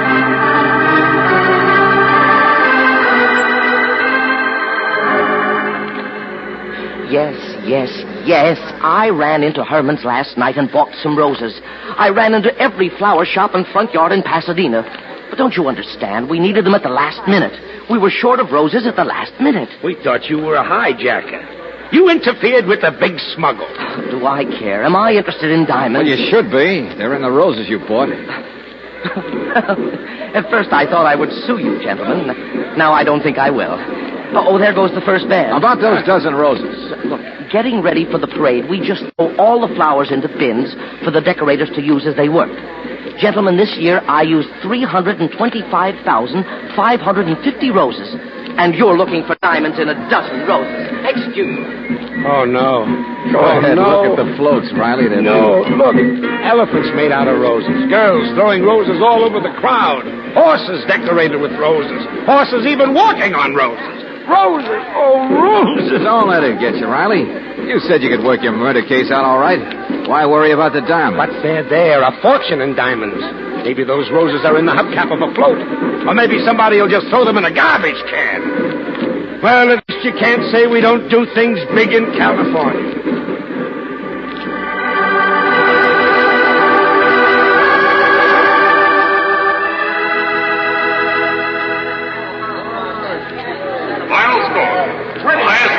Well, that's it. We better be moving if we're going to reach the car before midnight. Oh, George, what a game. I only wish my brother could have seen it. It would have done his heart good. Well, I have to admit, they don't play bad football in the Midwest, Mr. Herman. Yes, and it was so nice of you to bring us. Not at all.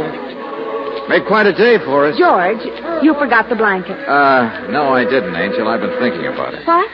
But you left it back up there. You better run back Oh, and I can get it, Miss Brooks. No, don't bother. Leave it there. Forget it. George. I don't want us to get separated in the crowd. But if you said you were thinking about it, It why was didn't... the other blanket I was thinking about, Angel. I've been thinking about it all through the second half and feeling guilty for sticking around to see who won. Why, Mr. Valentine, what are you talking about? A steady flow of funerals, Mr. Herman. Yours. What? Don't bother to look innocent. You killed your brother. I can wrap it all up in a blanket, the one the police have, Exhibit B. The one with a hole in it. George, what on earth... The one Mr. Herman here covered his brother's body with, Angel, remember? Remember how you walked outside and saw Joshua lying in the back seat and you thought he was asleep? Yes. Well, I guess maybe he was asleep. Oh, Mr. Valentine, no. Joshua was lying Yeah, there. Mr. Herman.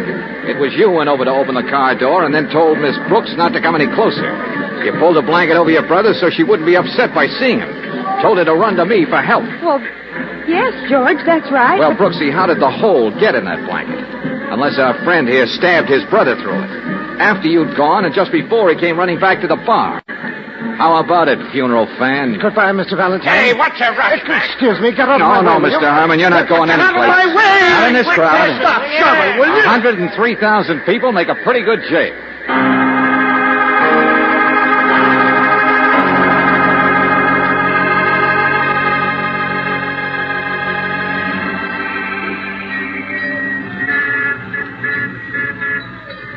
Yeah, sure, Riley. Vaz's story and his phony name, well, they were just cooked up to get me interested so I'd help him trace the diamonds. The flowers were supposed to go to Mr. Herman, to the flower vase? Yeah, that's right, of course. That's how they were addressed. The delivery man told us so. There wasn't any mistake. But if they were supposed to go to Mr. He's Herman... already confessed that much, Miss Brooks. He was part of the smuggling ring himself. Vaz and the tough boy couldn't understand why he hadn't got the delivery yet. Or rather, why Herman couldn't produce the diamonds to pass on. They thought he was trying to pull the fast one. Then Herman got the notion of saving himself by killing his big shot brother. At a time when there were so many people mixed up in it, that almost, well, anybody else would be a suspect. His brother had money, didn't he? Uh-huh, lots of it. We all knew that. Herman could have squared himself with the boys and then some. So it ends up, and he doesn't even have a rose to his name. Murderers are crazy, aren't they? Yeah, don't exaggerate, Miss Brooks. People are, too. Look. Here I still sit at the steering wheel. No, there's an opening, Lieutenant. Hurry up. Huh? Step on it. Oh, yeah, here we go. Yeah. There, you see? We made 10 feet. Yeah. Hey, what time is it? Well, it's 7:30. Where are we now, huh? Pasadena. I don't believe this. Do you? We're almost to the city limits, though. George, I wonder if anybody else who saw the game today's home yet. You know, it's too bad we don't have a two-way radio set in this car. We could ask him. We could also tell him. Happy New Year, everybody.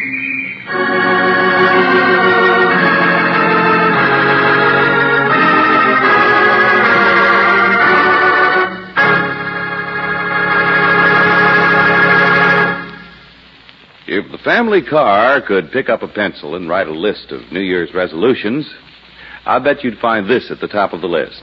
I'm for Chevron Supreme gasoline, and Chevron Supreme is for me. Smart car.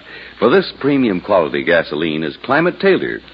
Based on year-round weather reports, it's tailored to each season and to the West's different altitude and temperature zones. So to get the best out of your car each month in 1950 and wherever you drive, go on Chevron Supreme. With the first tank full, you'll notice how much better your car responds. Faster starts, smoother pickup in traffic, powerful ping-free performance on hills. In fact, you can't buy a better gasoline for today's high-compression engines. Why not try Chevron Supreme tonight?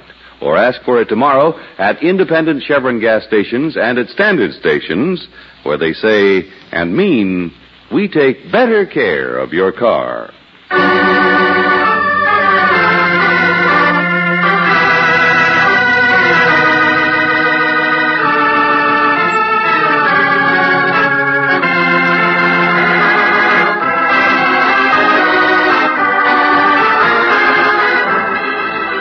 Tonight's adventure of George Valentine has been brought to you by Standard Oil Company of California on behalf of independent Chevron gas stations and standard stations throughout the West.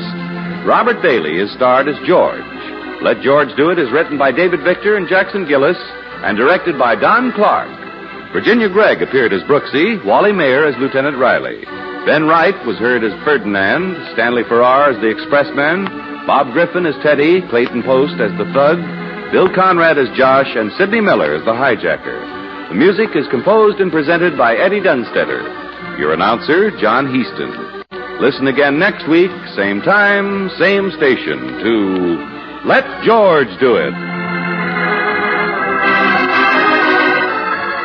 This is the Mutual Don Lee Broadcasting System.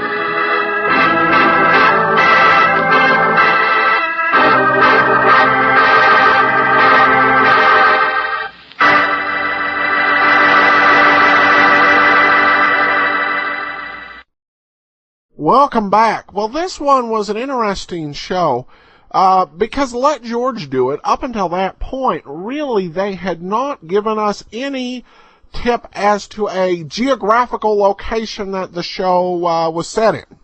We know really that it was in a western city, fairly large, and in driving distance of some smaller towns. Could put it anywhere, didn't even necessarily have to be in California. This episode puts Let George Do It smack in the middle of the Los Angeles area. And I'm not certain if any other episodes mention this. And the game score given, I listened to it again, was correct. Ohio State won 17-14 on a fourth quarter field goal. Now, this actually aired on the same day as the game, so there had to be two versions of the script. One that would be read for a Ohio victory, and the other if it was a California victory. I'm sure anyone that went to the Rose Bowl this year will attest that times may have changed, but the traffic hasn't. All right, well, that will do it for this week on Let George Do It. Join us tomorrow for Sherlock Holmes. Well, before we do get started today, I want to let you know about Netflix. You know, the Netflix library continues to add new titles. Just yesterday, while searching through Netflix, I saw that the first series of Sherlock, the 21st century BBC take on Sherlock Holmes, is available in the Instant Watch queue, joining thousands of other titles, and there are even more after a recent deal with Miramax. Whatever your taste or interest, Netflix is great because you're able to choose what you want to watch. They have a great selection of nearly 100,000 DVD titles and an ever-increasing number of Instant Watch. You can try Netflix out for free. Go to netflix.greatdetectives.net, or if you are in Canada, go to netflixca.greatdetectives.net. Well, let's get into today's episode of Sherlock Holmes, The Adventure of the Scarlet Worm.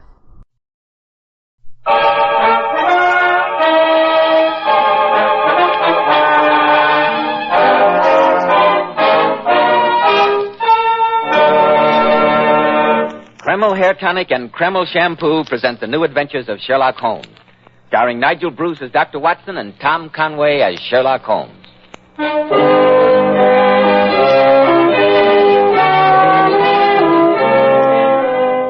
Well, once again, it's Monday evening and time for our weekly visit with the good Dr. Watson. Good evening, Dr. Watson. Good evening, Mr. Bell. From the hints you gave us last week about tonight's story, it sounded like quite a yarn. It took place in Paris, you said. Yes, my boy. It was in that colorful city of bright lights, lilting music, and beautiful women that Sherlock Holmes and I had one of the oddest adventures that ever happened to us in our long association. I call the case The Adventure of the Scarlet Worm. Sounds mighty intriguing, Dr. Watson. But first, men, if you want a successful, prosperous appearance, don't give your hair that cheap, greasy, plastered-down look. I've heard many men complain lately that the hairdressing they use is too greasy or too highly perfumed. That's why I urge you to try Kreml Hair Tonic. This highly specialized hair tonic has just enough light oil to keep hair handsomely groomed all day long. Every hair in place. Kreml gives hair a rich, healthy-looking luster, too. Yet it never leaves hair looking or feeling greasy or sticky. This is because Kreml contains a special combination of hair grooming ingredients which is found in no other hair tonic. After you apply Kreml, just run your hand over your hair.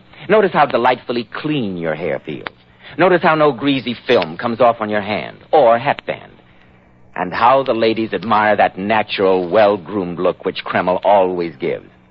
Yes, Kreml gives your hair a handsome, clean-cut appearance, as if you had just combed it, and it keeps it that way all day long.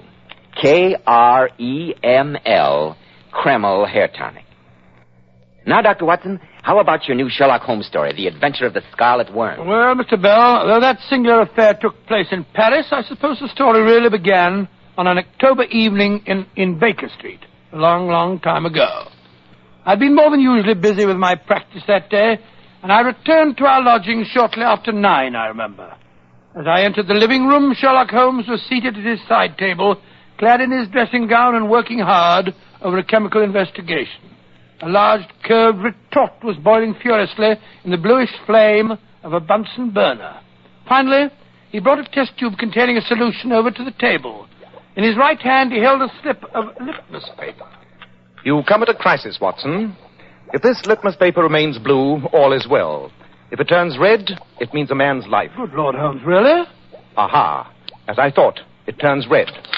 And now to send a telegram to Scotland Yard, and I need have no further connection with the case. Well, you didn't tell me that you were working on a new case, Holmes? It was a shoddy little affair, my dear Watson. An orthopedic shoemaker in Wapping became somewhat fretful with his wife. He added poison to her morning pot of tea and was stupid enough to leave a sample of the deadly brew. It was purely a routine matter. Let's forget it. You look tired, old chap. Yes, I'm home. A busy day. I hope you won't be too tired to accompany me to Paris tomorrow. To Paris? Why? This afternoon I received a very rare visitor in these rooms. My brother Mycroft. All is not well at the Foreign Office. They need our help. Well, what's wrong, Holmes? An international spy ring is at work. In the past few months, important secrets have leaked out. Vital secrets that might bring this country to the verge of war. Good gracious me. 2 of the Foreign Office's brightest young men have committed suicide rather than divulge how they betrayed their trust. Mycroft tells me he has reason to suspect a beautiful and dangerous young lady in Paris who inspired these men, a loyalty even above patriotism. And they want you to try and trap her, is that it? No, Watson. They want us. Oh, us? Yes. Mycroft and I agreed that you would be perfect bait to use in such a trap. Bait? Makes me sound like a piece of cheese. Only metaphorically, Watson. You must agree that your imposing appearance, your open countenance, and hearty manner would attract the attention of any female spy. Yes, I see what you mean. Perhaps you're right. In any case, we shall make you doubly desirable by entrusting you with certain invaluable naval secrets. Masterly, Holmes, masterly. You will entrust me with utterly worthless documents, spread the story that they're valuable, and wait for the woman to approach me. Precisely. I shall accompany you as a bodyguard, but leave you largely to your own devices. Yes, Watson, I have high hopes of this trip to Paris. With you as the worm and me as the hook, I think we may snare this evil loveliness.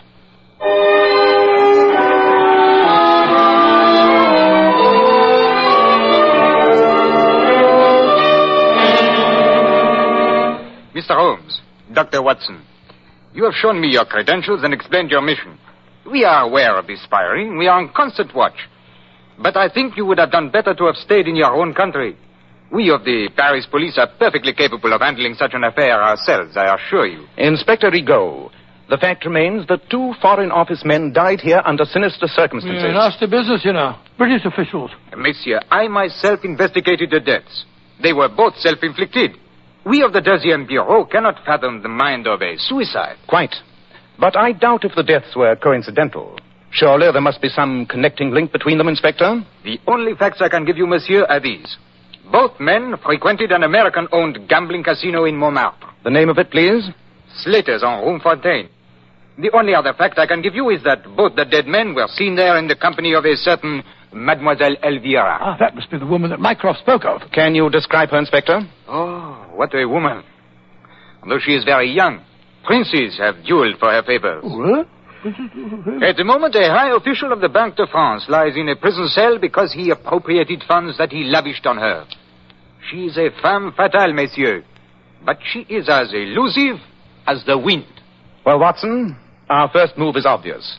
Tonight we shall visit Slater's gambling casino on the Rue Fontaine and try our luck.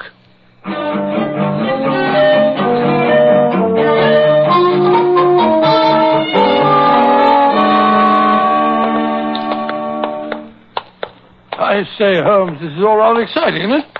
Paris at night. We're on our way to an American gambling casino in the hopes of meeting a beautiful young spy named Elvira. Just like a novel. Quite. Incidentally, since the young lady apparently moves in high society, I think it would be wiser if we give you a more impressive name. A fictitious title, perhaps. Well, how about the title I used once before? Sir William Norton. Splendid. Sir William Norton it shall be. And I trust that Sir William remembers the role he is to play? Yes, indeed, Holmes. If I do meet the young lady, I'm to appear very susceptible to her beauty. Not too hard for you, I imagine. And I'm to drop dark hints about the valuable secret that I'm carrying. Precisely, Watson. And if the lady proves as intrigued as I hope she will, you will follow the matter through to its logical conclusion. Logical conclusion, Holmes? Yes, I don't quite know how to take that. Ah, here's the casino. Courage, Watson, and good luck. Good evening. I'm Sam Slater. You gentlemen haven't been here before. No, Mr. Slater. My name is Sherlock Holmes, and this is Sir William Norton. How do you do, Sam? Holmes? Sherlock Holmes, the detective? Not here drumming up business, I hope. Oh, no. Just showing Sir William some of the sights of Paris. Fine. Then relax and enjoy yourself, gentlemen. Forget your profession, Mr. Holmes. In Paris at night, there's no crime. Or if there is, the police are conveniently blind to it. Glad to have you. Oh, nice place, Holmes. I think perhaps I'll take a little flutter at the tables. Pardon, monsieur. You wish to speak to me, sir? Yes. I could not help but overhear Slater mention your name. It is a great honor to meet Sherlock Holmes. Permit me to introduce myself. I am André Flandon. How do you do? And this is Sir William Norton. I flatter myself that perhaps you have heard of me. My poetry has been published in England. No, Monsieur Flandon, I'm afraid it's escaped me. You have not heard my verses? Étincelant, où s'arrangea mon cœur. Charming, do you not think? Quite. Though the metaphor seems a little involved, if you don't mind my saying so. What do you think, Sir William? Well, as far as I'm concerned, there's only one language. That's English. Bon. Then I shall recite a poem of mine in English translation. Oh, must you? I say, Holmes, look at that stunning creature sitting by herself at the chemin de fer table. She's smiling at me. Oh, you are fortunate, Sir William. That is Mademoiselle Elvira. Elvira? Oh, never heard of her. And now, gentlemen, in translation, my poem begins, grave as the grave, August as August heat. Yes, I think I'll try my luck at the tables over there. I'll see you later, Holmes. Much later, I hope, Sir William. Sir William Norton, is it not? Yes, it is. I can't think how you recognize me, Miss, Madam... You may call me Elvira. Oh, well, very friendly of you. Elvira? How'd you know me? Sam Slater told me who you were. He knows that I have a certain penchant for distinguished Englishmen. That's extremely flattering. Perhaps you'd care to join me in a glass of champagne? Oh, yes, I would like that. Let's sit at this table. Right, you are. Garçon! Oui, monsieur. Deux champagne. Bon champagne, too. Oui. You are here in Paris on business? Yes, I am. Very important business. You see, I'm handling an extremely delicate and confidential matter for the British government. Oh, very impressive. And I suppose you will be too busy to let me show you some of the sights of Paris. Oh, no, I don't think so. All work, no play, you know. I'd be very flattered to escort you, but... Oh, good. Then if we are to be friends, I can't go on calling you Sir William. I think I shall call you Willie. Do you mind? Willie? No, like you. Willie. Good night. Votre champagne, monsieur. Oh, yes, thank you. Mercy. Open up, will you? Oui, monsieur. Well, we must drink a toast, now, May I propose one? To Willie, the man of mystery. Oh, thank you, my dear, and I shall drink to Elvira and to our better acquaintance.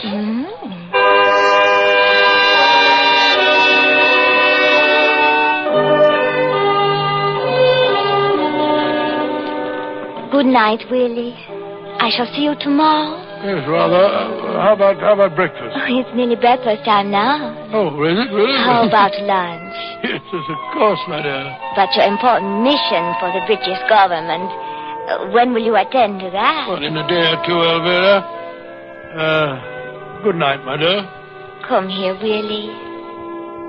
Closer. Good night. What? You kissed me, you little darling. Thanks awfully. You're doing splendidly, Watson. Splendidly. Keep it up. Oh, she's a sweet little thing, Holmes. It's hard to believe that she's a spy. I told her that I was here on a secret and confidential mission. I even told her that I was carrying important naval plans. She didn't seem particularly interested. Of course not. She's much too clever to use the clumsy approach. She'll work slowly. She'll wait until she thinks she's got you completely captivated before she goes after that secret. Oh, then I'm just to carry on the way I did last night? Yes, old chap. Oh, good. Wine her, dine her, send her flowers, buy her jewelry. Make her think you're head over heels in love with her. I suspect that you won't find the job too unpleasant. Oh, I'm sure I shan't.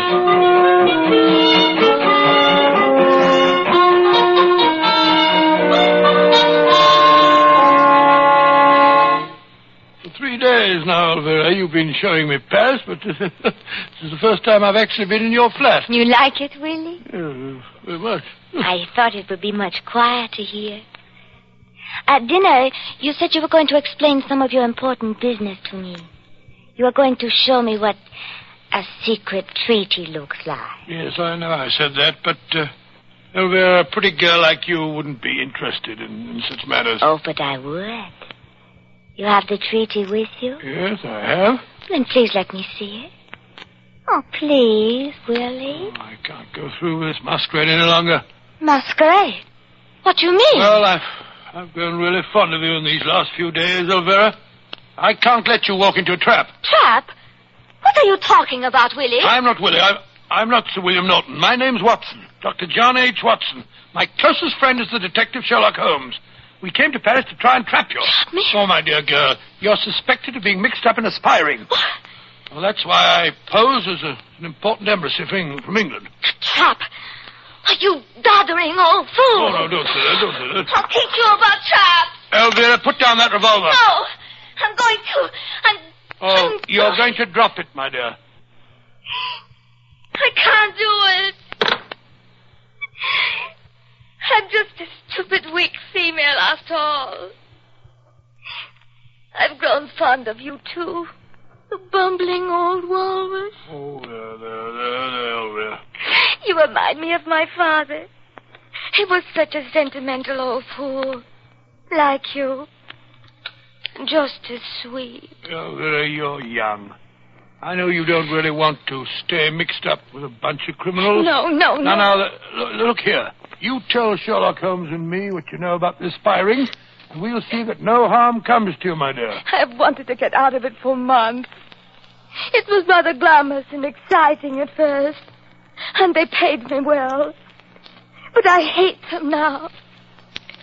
And yet when I told them I wanted to get away, they threatened me. Oh, we'll take care of you. Just tell us who's at the head of the organization. That I don't know. But I can tell you a lot about some of the members. That's splendid. Then slip on your coat and that funny little bonnet, and we'll go over and talk to Sherlock Holmes. Oh, and have him see me looking like this. Oh, bleary-eyed and red. Oh, no. You go and bring him here. By the time you get back, I'll be more presentable. All right, I'll go and get him at once.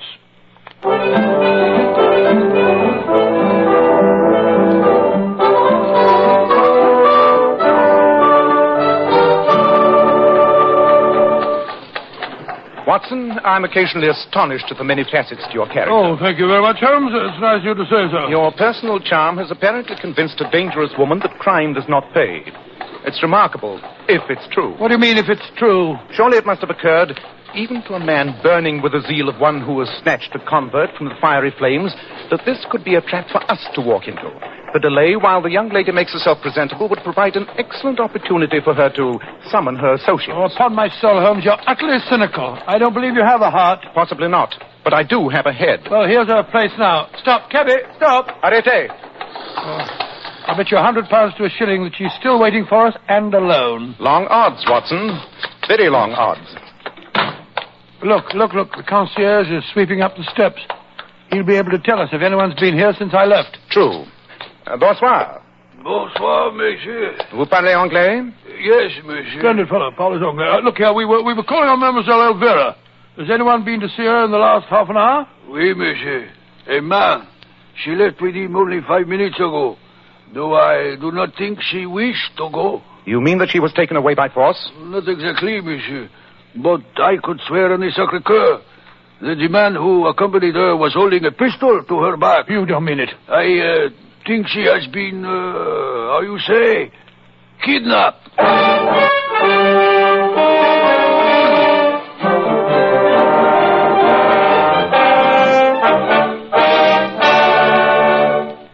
In just a moment, we'll rejoin Sherlock Holmes and Dr. Watson. Every man who takes pride in his appearance should know that handsome, healthy-looking hair needs a hygienic scalp. That's why when you buy a hair tonic, be sure to get your money's worth. Don't settle for just any hairdressing when you can enjoy the extra advantages of Kreml Hair Tonic. This highly specialized hair tonic contains an amazing combination of hair grooming ingredients, which is found in no other hair tonic. Kreml keeps dry, stubborn hair neatly in place all day, and always gives hair such a natural, well-groomed appearance, never sticky or greasy. But men, Kreml does lots more than keep hair looking handsome. Kreml leaves your scalp feeling alive and tingling. At the same time, it removes itchy, loose dandruff. It's simply great to lubricate a dry scalp. And if your hair is so dry it breaks and falls when you comb it, Kreml actually helps condition the hair, in that it makes it feel softer, more pliable. So men, buy a bottle of Kreml at any drug counter. Ask for an application at your barber shop. Let Kreml help keep your scalp hygienic. Your hair always looking handsome, always looking its very best. Kreml. Kreml Hair Tonic. Well, Dr. Watson, once again you left me on the edge of my chair. So when you went back to the girl's flat, she'd been kidnapped, What did you do next? Well, fortunately, the concierge was able to give us a good description of the cab driver, and with the aid of Inspector Rigaud, we were able to find the man and question him. He'd driven the couple, he told us, to a Val-a-Pache den in the alleys of Montmartre, a club known as the Scarlet Worm. Holmes and I, accompanied by the French inspector, lost no time in taking a cab to the place. Messieurs, I should not permit you to visit Le Ver Écarlate, the Scarlet Worm, as you would say, without my protection. It is a cesspool of the underworld. Men have been known to enter there and make their exit by back door, head first into the sewers. Good Lord, they've taken that poor little girl there. Inspector Rigaud, as I said, Mademoiselle Elvira told my friend that she does not know who is at the head of this organization. Have you any suspicions? Yes, but little else, my friend. One thing we are sure of. This man of mystery, the brain behind these criminals, is not French. Probably he is English. An Englishman, or so surely not? Ah. Le Ver Écarlate is waiting for us. Be on the alert, my friends, and keep close to me. I told you we didn't want to do it. You'll have to come around. Hello, there's Sam Slater, the man who owns the casino we went to the other night. Yes, and he seems to be involved in a violent argument. Yeah, a rat hole like this, you don't know what you're doing, Chevert. Latam, you know what you're doing here? Stay in your own golden pigsty. Who's the man that Slater's arguing with, Inspector? That is Chabert, the owner of this establishment. Slater's leaving. I wonder what he was doing in a place like this. Come, we'll speak to Chabert and find out. Bonsoir, Chabert. Bonsoir. I am honored with a visit from the inspector, the detective. Que voulez-vous? Since when does a visitor from the Deuxième Bureau have to explain his business, Chabert? Tell me, why was Slater here? And why did you argue? Sure. He comes here to try and hire some of my apache. He has trouble collecting his gambling debts. I spit on him and his high-class victims. Let that kind stick to themselves. And not bother the Pleasant fellow. Let's sit at the table, shall we? You might as well be as unobtrusive as possible. I shall rejoin you in a moment, monsieur. I wish to make some investigation. Watson, you seem to be a positive magnet towards the fair sex. Look at this young lady heading for you. Red hair, beret, and a painted face. Not my type, I'm afraid. Bonsoir, monsieur. Voulez-vous m'offrir un apéritif? Run along, young lady, and don't sit there. Oh, no, Watson. Where's your chivalry? Please sit down, won't you? Merci, monsieur. Pretend you don't recognize me. I don't. Never saw you before in my life. Whereas I've been keeping silence, Mademoiselle Elvira. Elvira? The wig is excellent and the use of makeup superb, Mademoiselle. But I recognized you at once by the conformation of your earlobes. Elvira, why are you disguised? Why'd they bring you here? I cannot speak now. You must get me away at once. Be careful. I'm being watched. We can't leave by the front way, but I know a back staircase that leads from the cellar. But there may be trouble. You take her, Watson. I'll guard the retreat. When the music starts again, dance with her. When you get to the back of the hall, slip out. I'll join you at the hotel. Oh, Lord, look, Holmes. Look who's coming to our table.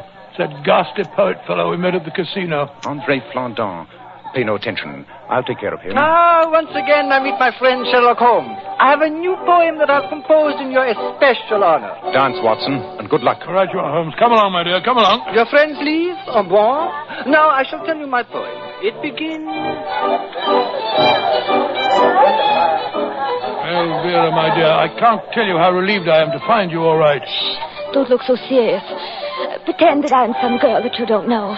Laugh. That's all right. That's it. That's better. Now dance me toward that door in the corner. There we are. Now, let's slip through it. I can't see a thing. Follow me. There are stone stairs here. Careful. Where do these lead? To an alley. Oh, careful. The stairs turn here. Look out, there's a light coming up the steps towards us. Show me. You did not think you could live so easily, did you, Elvira? I've been waiting for you. Look out, he's got a knife! But he can't see without his lantern. Where's the pass? Run, Elvira, I'll follow you. Run, run, run. You won't follow her! Oh, won't I? How'd you like that, you filthy swine? Watson, are you all right? Yes, Holmes, I'm quite all right. Then run, old chap. I'll take care of this end. See that the girl is safe.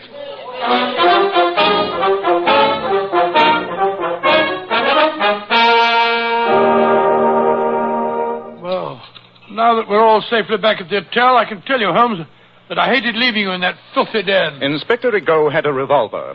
It's more efficient than a knife. Eh, Inspector? It was a near thing, Monsieur Holmes. You fought bravely. And so did your recumbent friend on the sofa there. Andre Flandin, the poet. I wondered why you brought him back here. For a poet, he uses his fists with surprising skill. He must be hurt.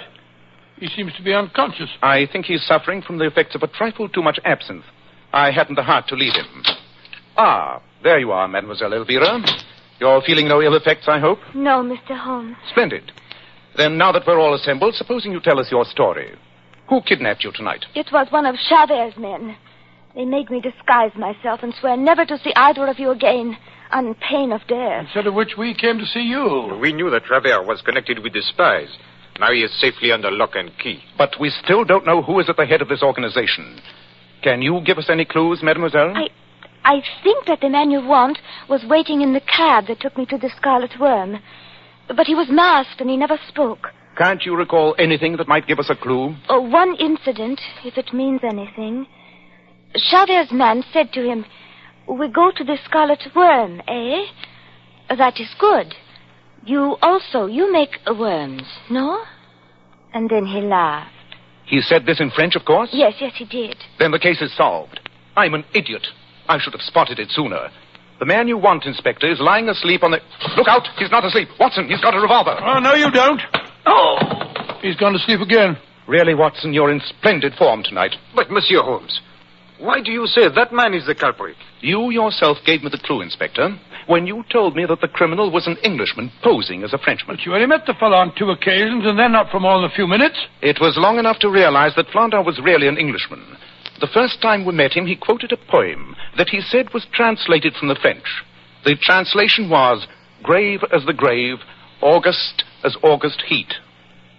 The poem could not have been translated from the French because both of those puns are possible only in the English language. But how did my repeating the conversation in the cab give you a clue, Mr. Holmes? Because it was another pun. In French, the word for worms and for verses is the same. Ver, spelt V-R-S. I see it now. When the man in the cab said, "You make worms," he also meant, "You make verses." Precisely, Watson. And thereby pointed directly at the poet there. With Andre Flandin, or whatever his real name is, in prison, I'm sure Mycroft will have no more trouble with his spy ring.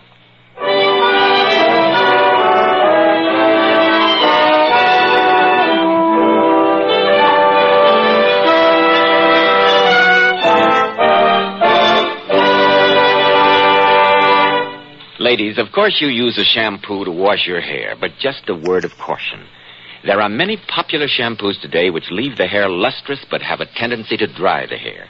And that's why I advise you to always use Kreml shampoo. How right you are, Joe. Lovely Powers models were among the very first to discover the amazing beautifying qualities of Kreml shampoo.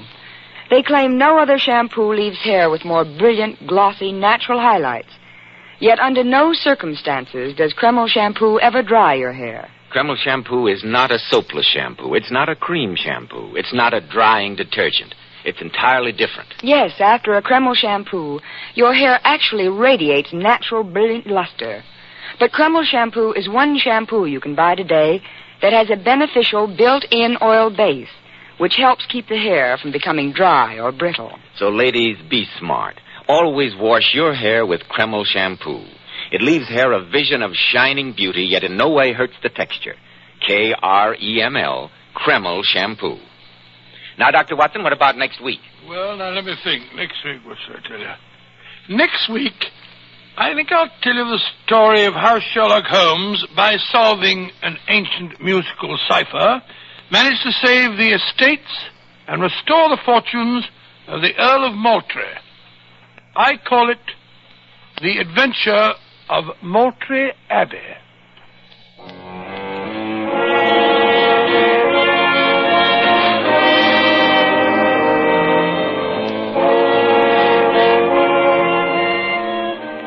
Tonight's new as Sherlock Holmes adventure was suggested by an incident in Sir Arthur Conan Doyle's story, The Naval Treaty. Nigel Bruce appeared by permission of California Pictures. Tom Conway through the courtesy of Eagle Lion Pictures. The Sherlock Holmes series is produced by Tom McKnight with original music composed and conducted by Alex Steinert. This is Joseph Bell speaking for Kreml Hair Tonic and Kreml Shampoo, inviting you to be with us next week at this same time when Dr. Watson will tell us about the adventure of Moultrie Abbey.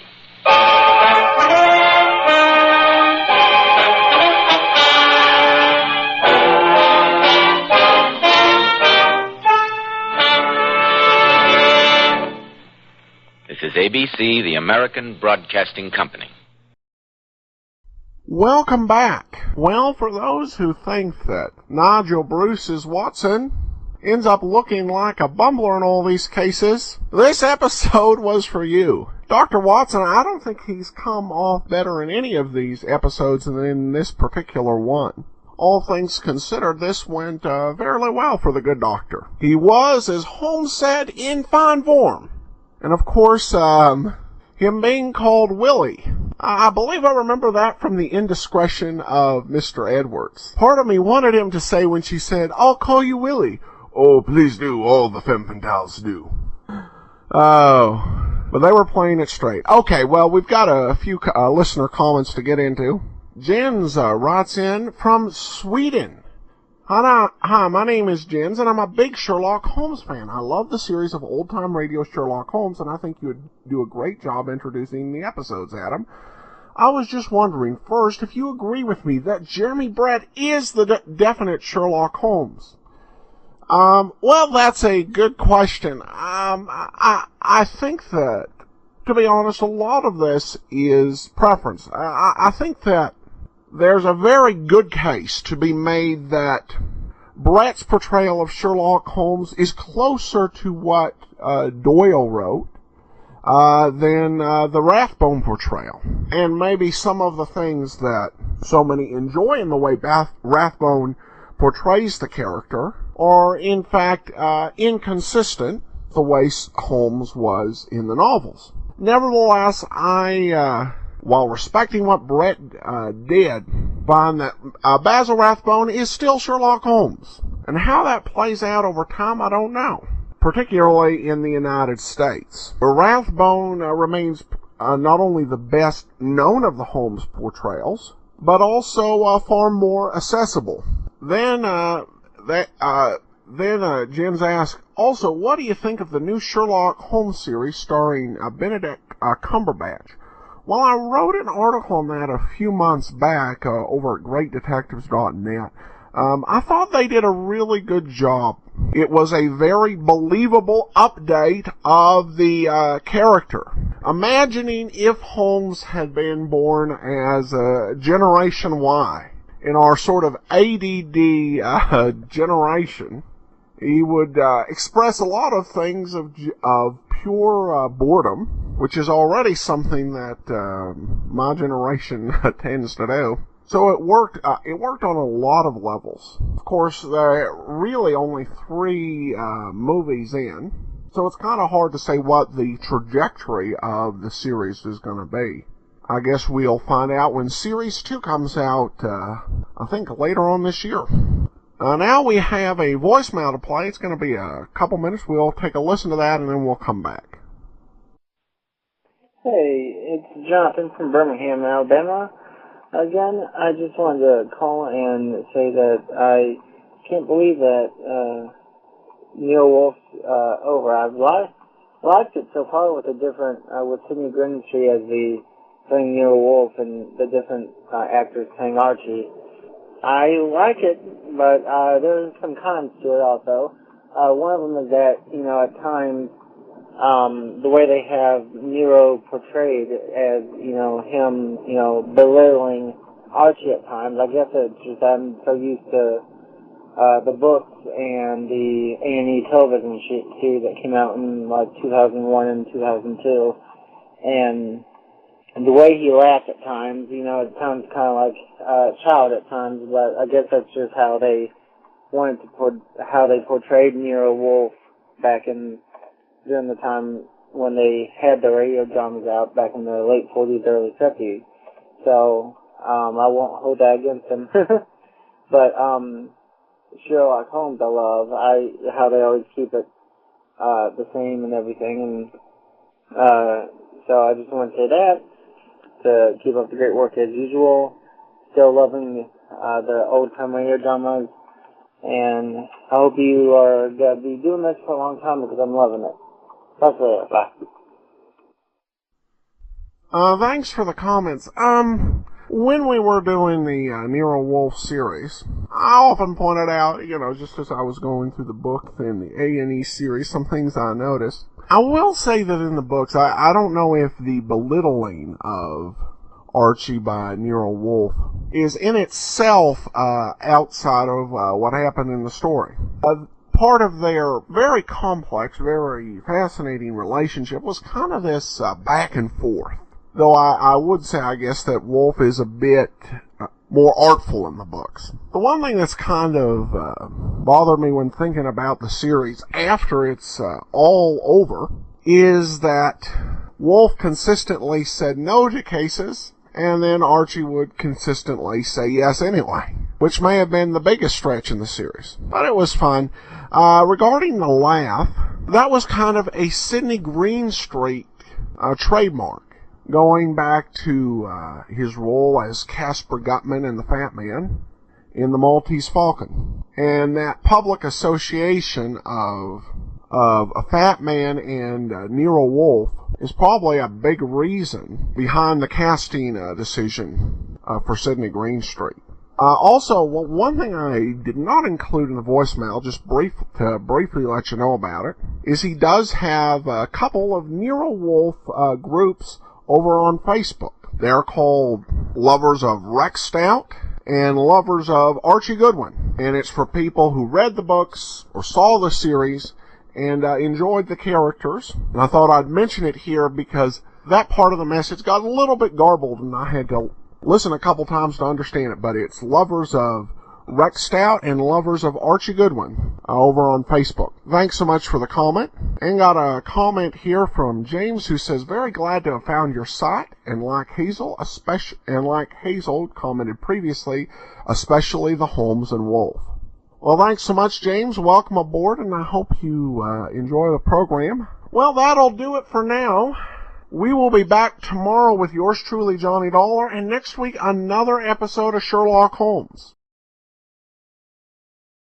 Well, before we do get started with today's episode of yours truly, Johnny Dollar, I do want to encourage you. If you're planning on traveling, remember this name, JohnnyDollarAir.com. JohnnyDollarAir.com is powered by Priceline, which means you can either name your own price on hotels, rental cars, airline tickets, and even more, or choose from published fares. Plus, if you purchase through JohnnyDollarAir.com, part of your purchase will go to help support the great detectives of old-time radio. Remember, we don't all have an action-packed expense account, so remember JohnnyDollarAir.com. Well, you're going to notice a little bit of a change in the score to this episode as they expand back to the longer format for the scripts. The title of today's episode is The Malcolm Wish MD Matter. From Hollywood, it's time now for Edmund O'Brien as Johnny Dollar. This is Mrs. Wish, Mr. Dollar. Oh, yes? Do I understand that you're in San Francisco because of the disappearance of my husband? That's right, Mrs. Wish. The doctor's insurance company seem to feel that the circumstances deserve some looking into. It is very strange, and I'm quite frightened. I know you must be upset, and I know that the police have bothered you quite a bit. But I wonder if I could come out and talk to you. Of course, Mr. Dollar. Only one thing is important. That is to learn that my husband is alive and safe. Please feel free to come any time that's convenient to you.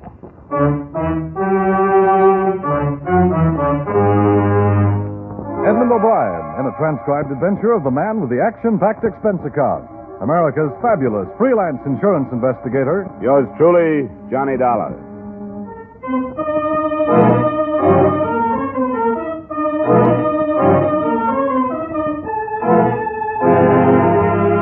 Expense account submitted by Special Investigator Johnny Dollar to Home Office, Washingtonian Life Insurance Company, Hartford, Connecticut.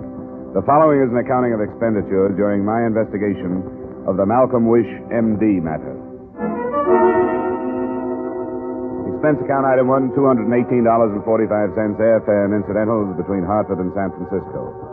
There, after a phone call to his wife, I went to the home of the missing Dr. Wish, which was situated about halfway up fashionable Nob Hill.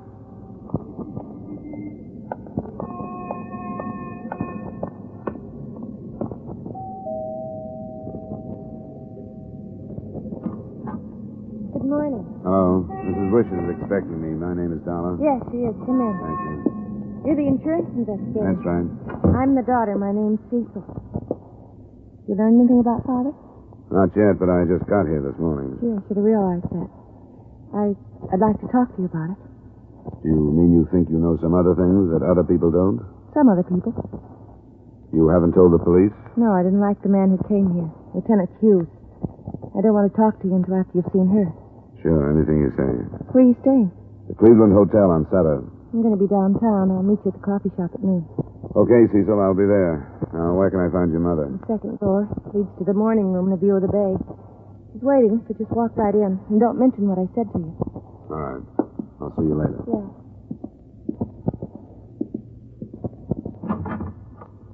Mrs. Wish? Yes? I was told to come right in. I'm Johnny Dollar. Oh, yes, I've been waiting. Come and sit down. I'll take up as little of your time as possible, Mrs. Wish. Oh, it's quite all right. I understand the last time you saw your husband was night before last when he left the house to make a professional call. That's correct. Would you tell me about it, please? Oh, I only wish I knew more about it. My husband very seldom accepts night calls.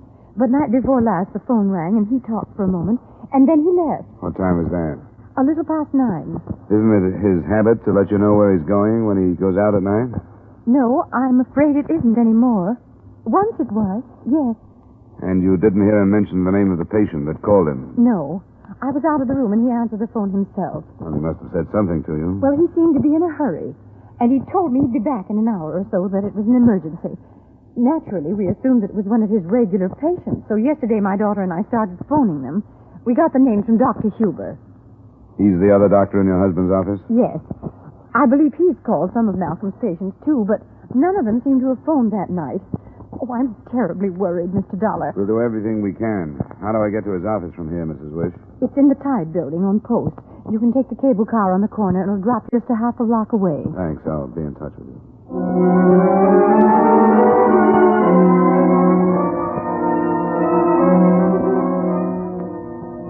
Come right in, Mr. Dollar.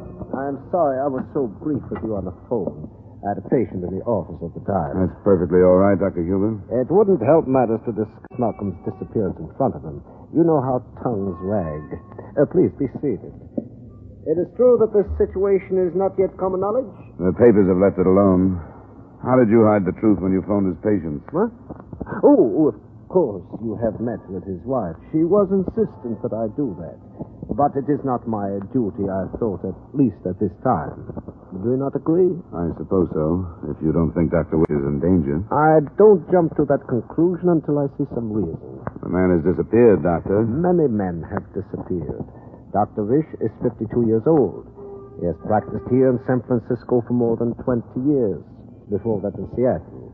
The past 2 months, I have noticed a change in him. Tiring. He was no longer satisfied with his life. Are you inferring that he might have ducked out on his own? Perhaps even amnesia. Does it sound like amnesia for a man to answer the phone, tell his wife he'll be home in a short time, pick up his medical kit, and drive away in his car? Who knows about amnesia? Does an amnesia victim go to the trouble of keeping a car hidden from the police of 3 states? It would depend on the type of amnesia. I didn't think there were types, so you must mean voluntary or involuntary. If he did just suddenly drop his life here, and you know that to be the case, I hope know you... nothing. Dr. Wish and I discuss very little but medical matters. I repeat, that I realize that for 2 months or longer he was not a happy man. If he has made arrangements to change that, I do not know, but it is a possibility. You wouldn't tell me if he were in trouble over his practice, would you? I would not, but I'm sure that he wasn't. Dr. Wish is, to the best of my knowledge, a highly ethical man of medicine. You're probably being cooperative, Doctor, but I'm not sure whether it's with Wish or with the police and me? I am simply without information. Yeah. I have an appointment in 15 minutes, but I'd like to come back this afternoon and get a list of his patients. You are welcome.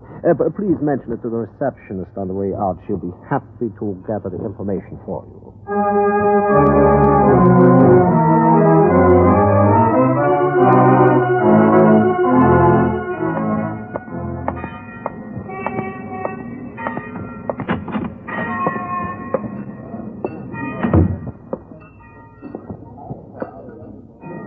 Good afternoon, sir. Would you prefer a table or the counter? I was supposed to meet someone here at noon. 5 after, sir. Yeah, I know.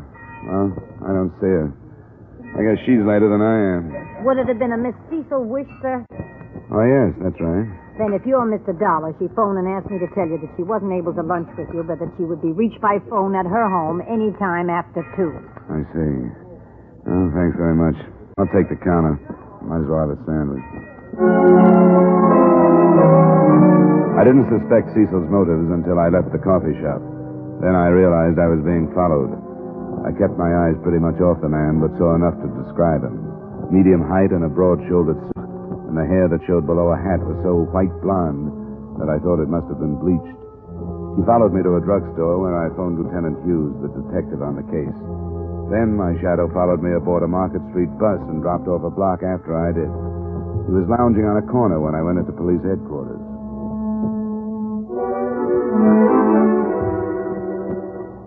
I'm glad to have you in town, Dolan.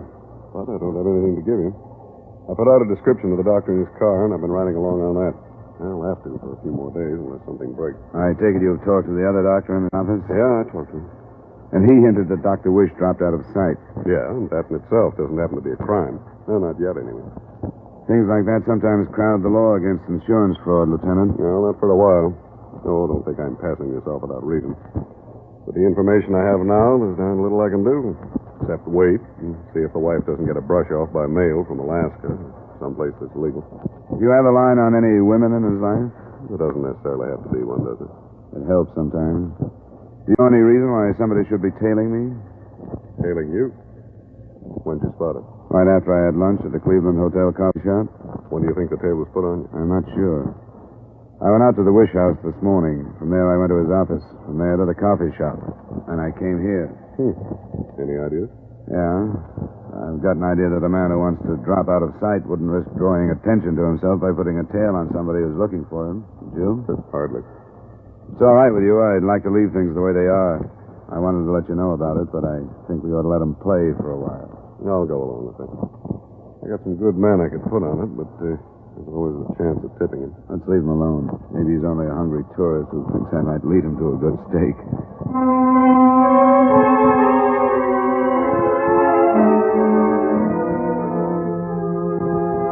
He followed me back to the doctor's office, and he was waiting for me 15 minutes later when I left with the names, addresses, and phone numbers of what I'd been told were all the patients of Dr. Wish. By this time, I was learning a few things about the man following me. He was good at it. Unobtrusive, not too eager, yet never losing me. Though I didn't make myself too easy to follow. I let my shadow watch me buy some stationery and a paper near my hotel. Then I went up to my room, hoping he'd relax downstairs. I checked in the corridor 3 times in the next half hour, and then at 2:15 I phoned the Wish house.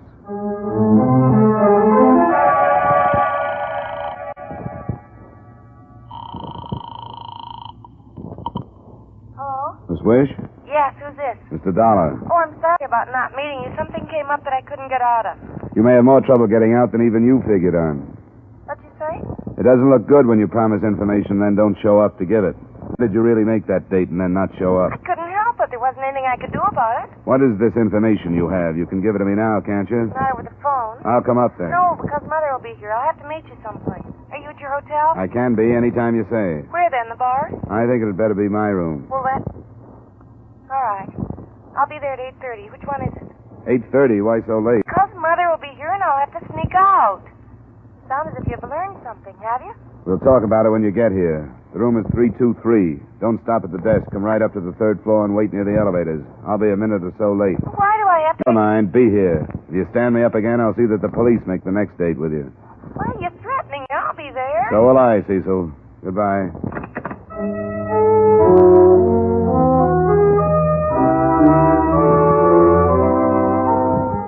I left as soon as I'd hung up and led my shadow away from the hotel. Before, I thought there could have been any contact between him and Cecil Wish. I kept him moving the rest of the afternoon and away from phones as much as possible while I called on some of the missing doctor's patients. I arranged it so that he couldn't have seen her go into the hotel. And still, when I reached the 3rd floor, she wasn't waiting for me. When I spotted Lieutenant Hughes leaning against my door, I thought I knew why. Where the devil have you been, Dolly? Thought we'd lost you. I've been trying to do my job. Did you scare a girl away from here? Or did you notice? There's a time and place. Tell me, has this man stopped tailing you? No, he's waiting across the street from the entrance. Why, Lieutenant? Dr. Wisher's coat, hat, shoes, and the suicide note were found on the Gold Gate Bridge about an hour ago. Have they found his body? Not yet. And now explain for what possible reason this guy should have been tailing you.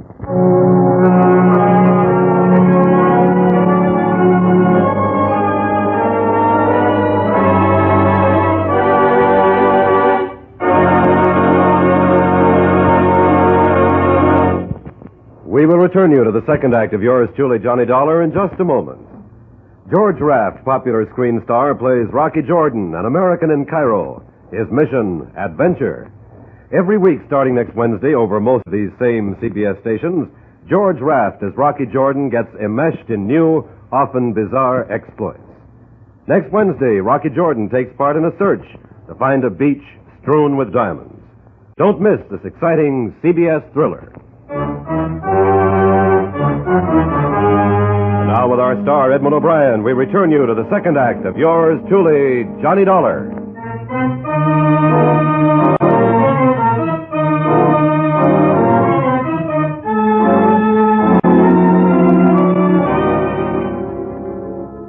As it turned out, the lieutenant and I, instead of playing it smart, should have collared the blonde shadow hours before, but the boat had sailed. By the time we got down to the street, he'd disappeared. An alarm was broadcast on his description, and Lieutenant Hughes and I went up to the Wish address.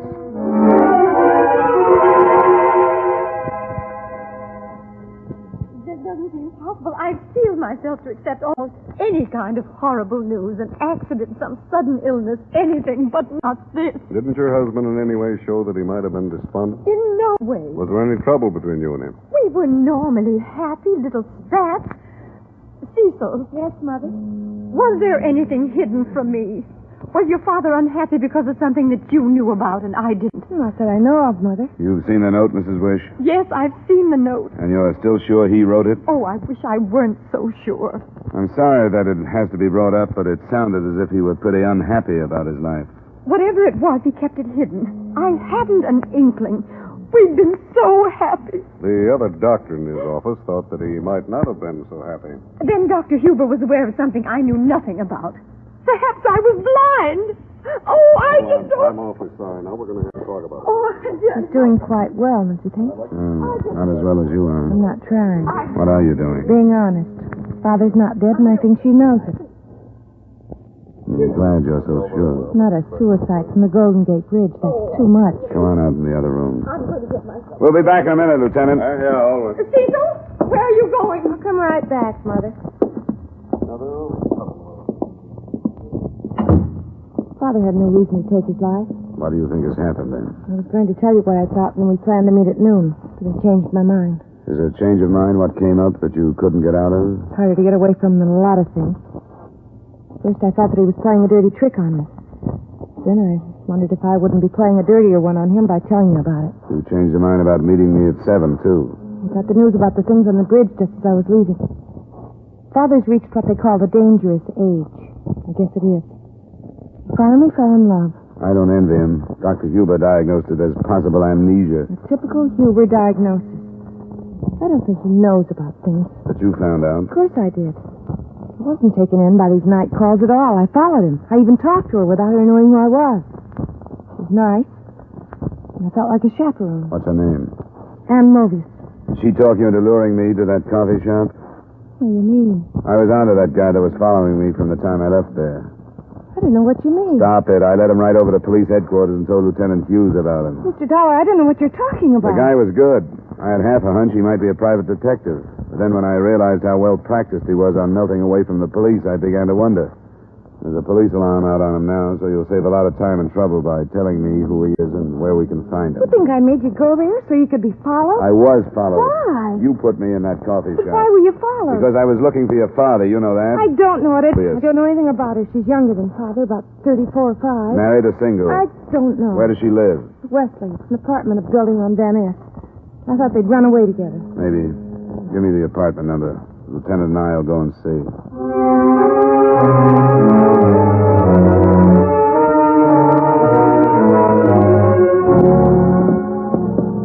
It'll be the next one. Let's take it slow.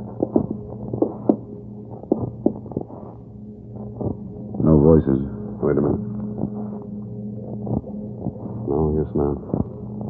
There's a light showing under the door, though.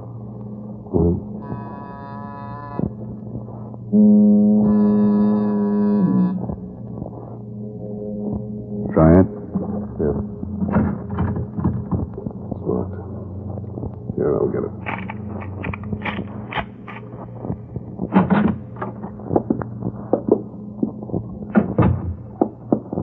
That closed door must lead to a bedroom. Mm-hmm. Let's try it. Hold it. There on the floor. Man's suit coat. Suit coat? Let's see that. Look at the sign here. It's dried blood. A lot of it. Sure. Look here. Bullet hole? Or a knife?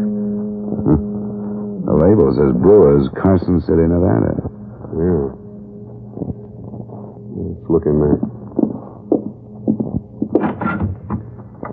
Got the light switch? Yeah. There's the shirt that was under the coat. Look there, more bloodstains on the bed. There's something more, Lieutenant. It figures that Dr. Wish was here, all right. There was a metal wastebasket in the bathroom doorway. In it was a large amount of surgical dressing, all bloodstained. It told of a wound that had been dressed and redressed a number of times. Other things in the room fell into place. A sales slip from Mill's department store in San Francisco. It was in receipt of the purchase of a man's shirt and jacket, probably to replace the bloodstained ones left in the apartment. The slip was dated PM, the current day, which was Thursday. And finally, on the dresser, we found a day-old Nevada newspaper. The front page item that seemed to fit reported, unidentified trio murders and robs Carson City betmaker. Dying man believed to have wounded one of his assailants. Well, the time figure's all right. Leaving them, they could have gotten to San Francisco by 8 or so. The night the doctor disappeared. There are a couple of stands in town that carry out a state paper. They're a day old, so this one must have been bought today. And we didn't miss him by far, Lieutenant. According to the signs, this guy must be in pretty bad shape. To get him out of this building without drawing attention, they'd have to do it after dark, don't you think? Well, I think they were plenty rushed. They'd done something to cover up the tracks here if they'd had time. Dr. Wish's coat and stuff on the Golden Gate Bridge, where does that lead? Almost any place. It's wide open once you're across the bridge. But the blonde man who was still following me when I met you at the hotel, after sticking together this far, would they leave him or come back after him? That's a thought. I'm going to get on the phone out here and put some men on it. I'll check the tenants on this floor and see if the building manager's come in yet. I'll meet you at your office.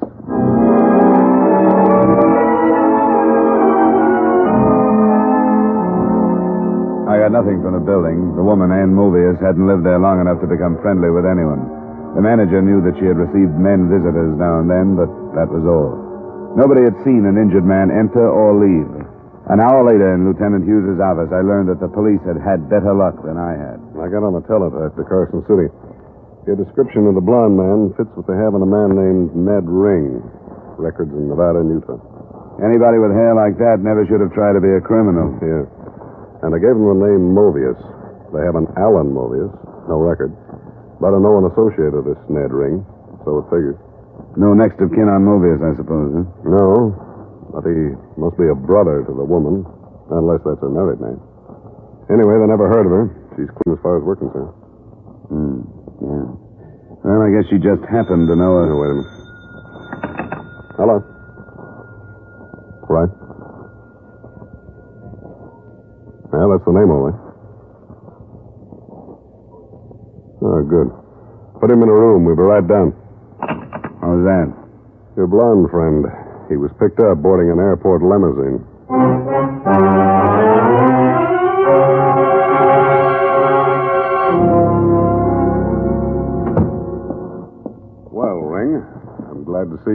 Look, I don't know what any of this is all about. You have no right to hold me. What happened, Ring? Did your buddies duck out on you? What do you mean my buddies duck out on me? Where were you flying to when you got picked up?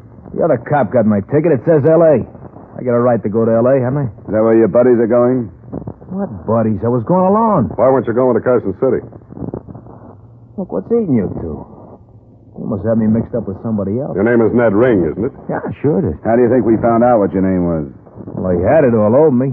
The other cop got my wallet and stuff. We had your name before you were picked up. We got it from Carson City. What do you give me this stuff for? Maybe he doesn't know. The devil he doesn't. You don't think you followed me all day without my catching on to it, do you?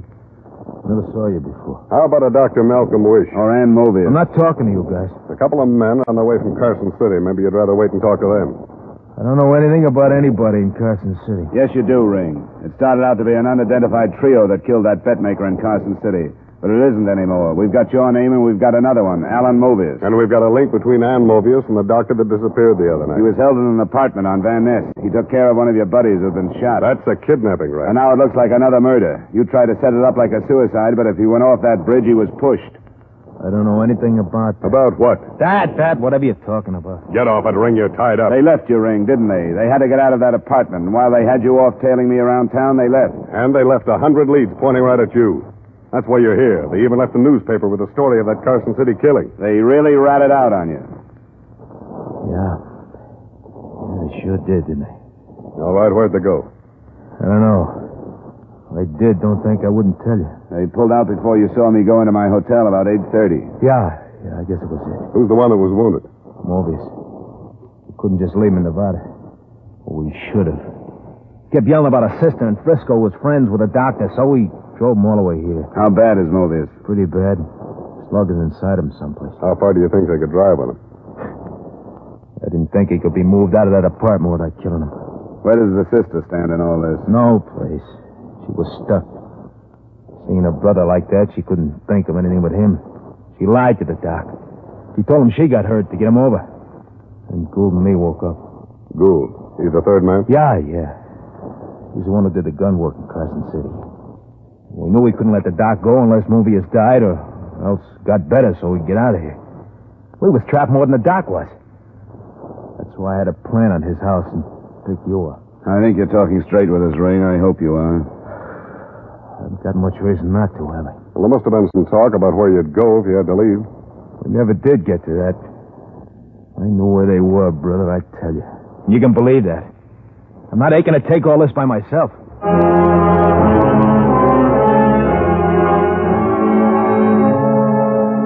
was able and willing to supply some more pertinent information, such as a description of the other man, Gould, and make, model, and license number of the car they were driving. Even with that, it looked like the case would stretch over into the next day. But at 11:30, Lieutenant Hughes got a phone call from Petaluma, a small town some 30 miles north of San Francisco. All that drugstore. Douglas was handed a prescription for a painkiller that he had his doubts about. It was filled out by a Dr. A. Wish. He called the sheriff's office, and they have a man on the customer. Yeah, this is probably it.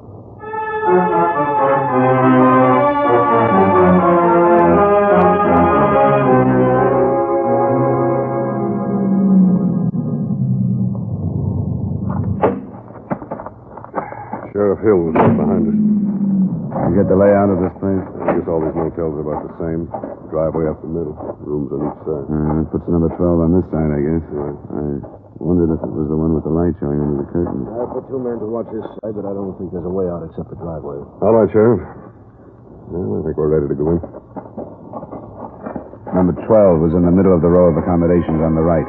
Only 3 of us went to the door, and none of us expected trouble.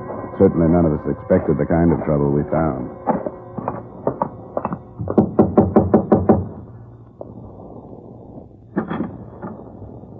Yes? Police. Where's Dr. Wish? Police? I am Dr. Wish. I'll stay outside, Lieutenant. No, that's it. You all right, Dr. Wish? Yes. I was sort of surprised when you answered the door. Where are the others? Ann Mobius, her brother, the man named Gould. They're here. Where? In the bedroom. I'd like to tell you I've killed them all. Sit down, Dr. Wish. I'm going to go take a look, Dolan. Tell me what happened. I killed them. When we left the city, I knew I would. I'd have to, or die myself. I told Gould only one thing would save Movius and wrote the prescription, and I killed him with it. The wounded man with an injection, the others internally in water. And Movius, too? Yes, and Movius, too. It was her brother. She was with him. She told me she wasn't. She told me she... I didn't believe. I didn't believe. Dr. Wish. She told me before she died. Lieutenant Hughes. We have to get him to a doctor. He's got some of that stuff himself.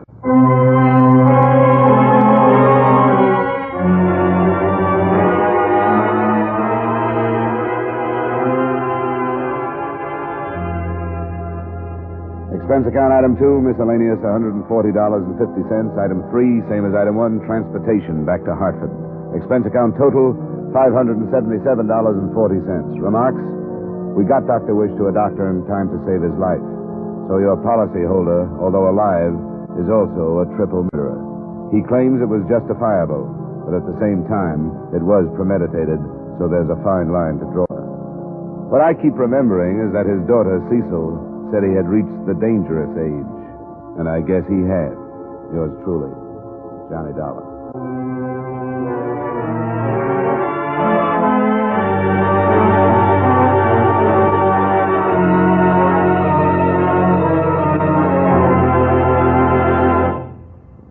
Yours truly, Johnny Dollar, stars Edmund O'Brien in the title role and is written by Gil Dowd. Edmund O'Brien can soon be seen in the Paramount Pictures production Warpath. Featured in tonight's cast were Jeanette Nolan, Virginia Gregg, Ray Hartman, Bill Boucher, Tony Barrett, and Lou Krugman. Yours truly, Johnny Dollar, was transcribed in Hollywood by Jaime Del Valle. This is Dan Cubberly inviting you to join us next week at the same time when Edmund O'Brien returns as... Yours truly, Johnny Dollar.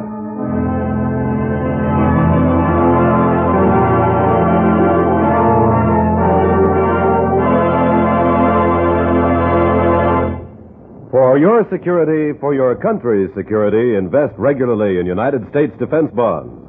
Buy them automatically through the payroll savings plan where you work. For personal security, for America's defense. Now, let's all buy bonds.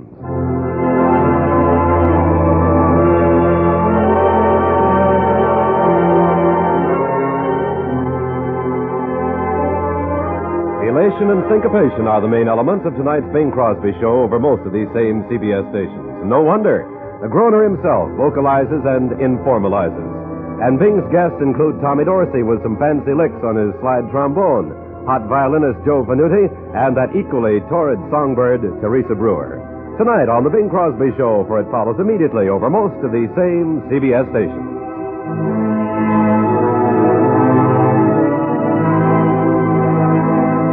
This is CBS, the Columbia Broadcasting System.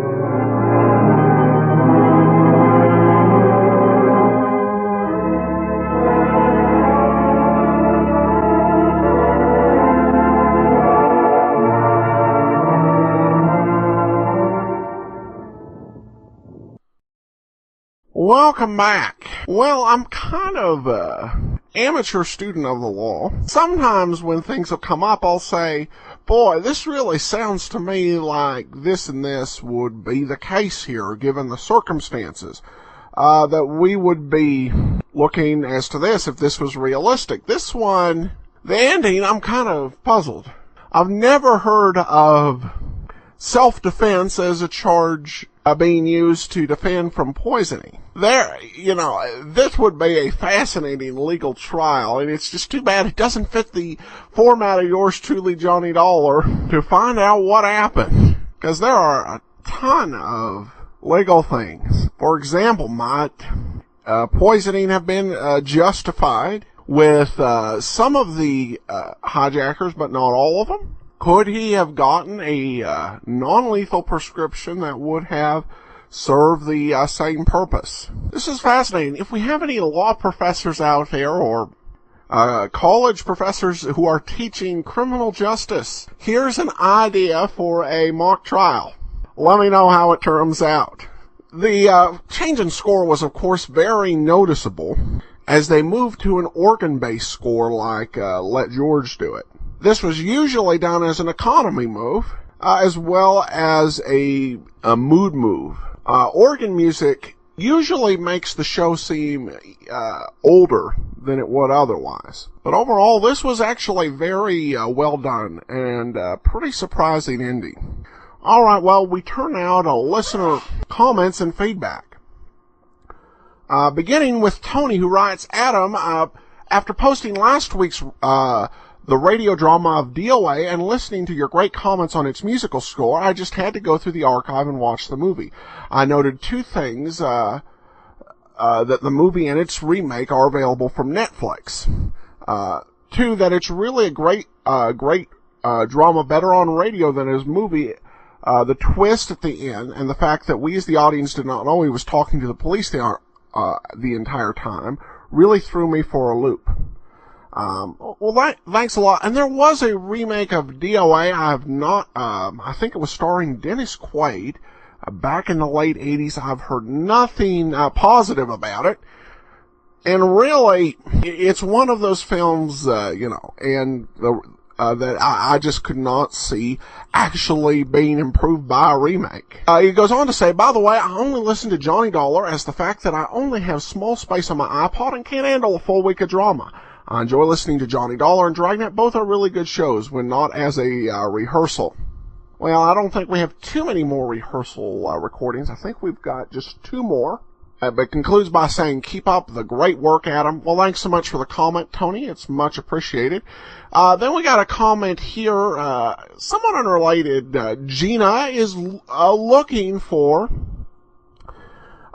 Johnny Madero on CD. Does anyone know where I can buy the Jack Webb CDs of the Johnny Madero radio show? So far, I can only find them on MP3. Help, please. Thanks to anyone for any information. Well, thanks for the question, Jeannie.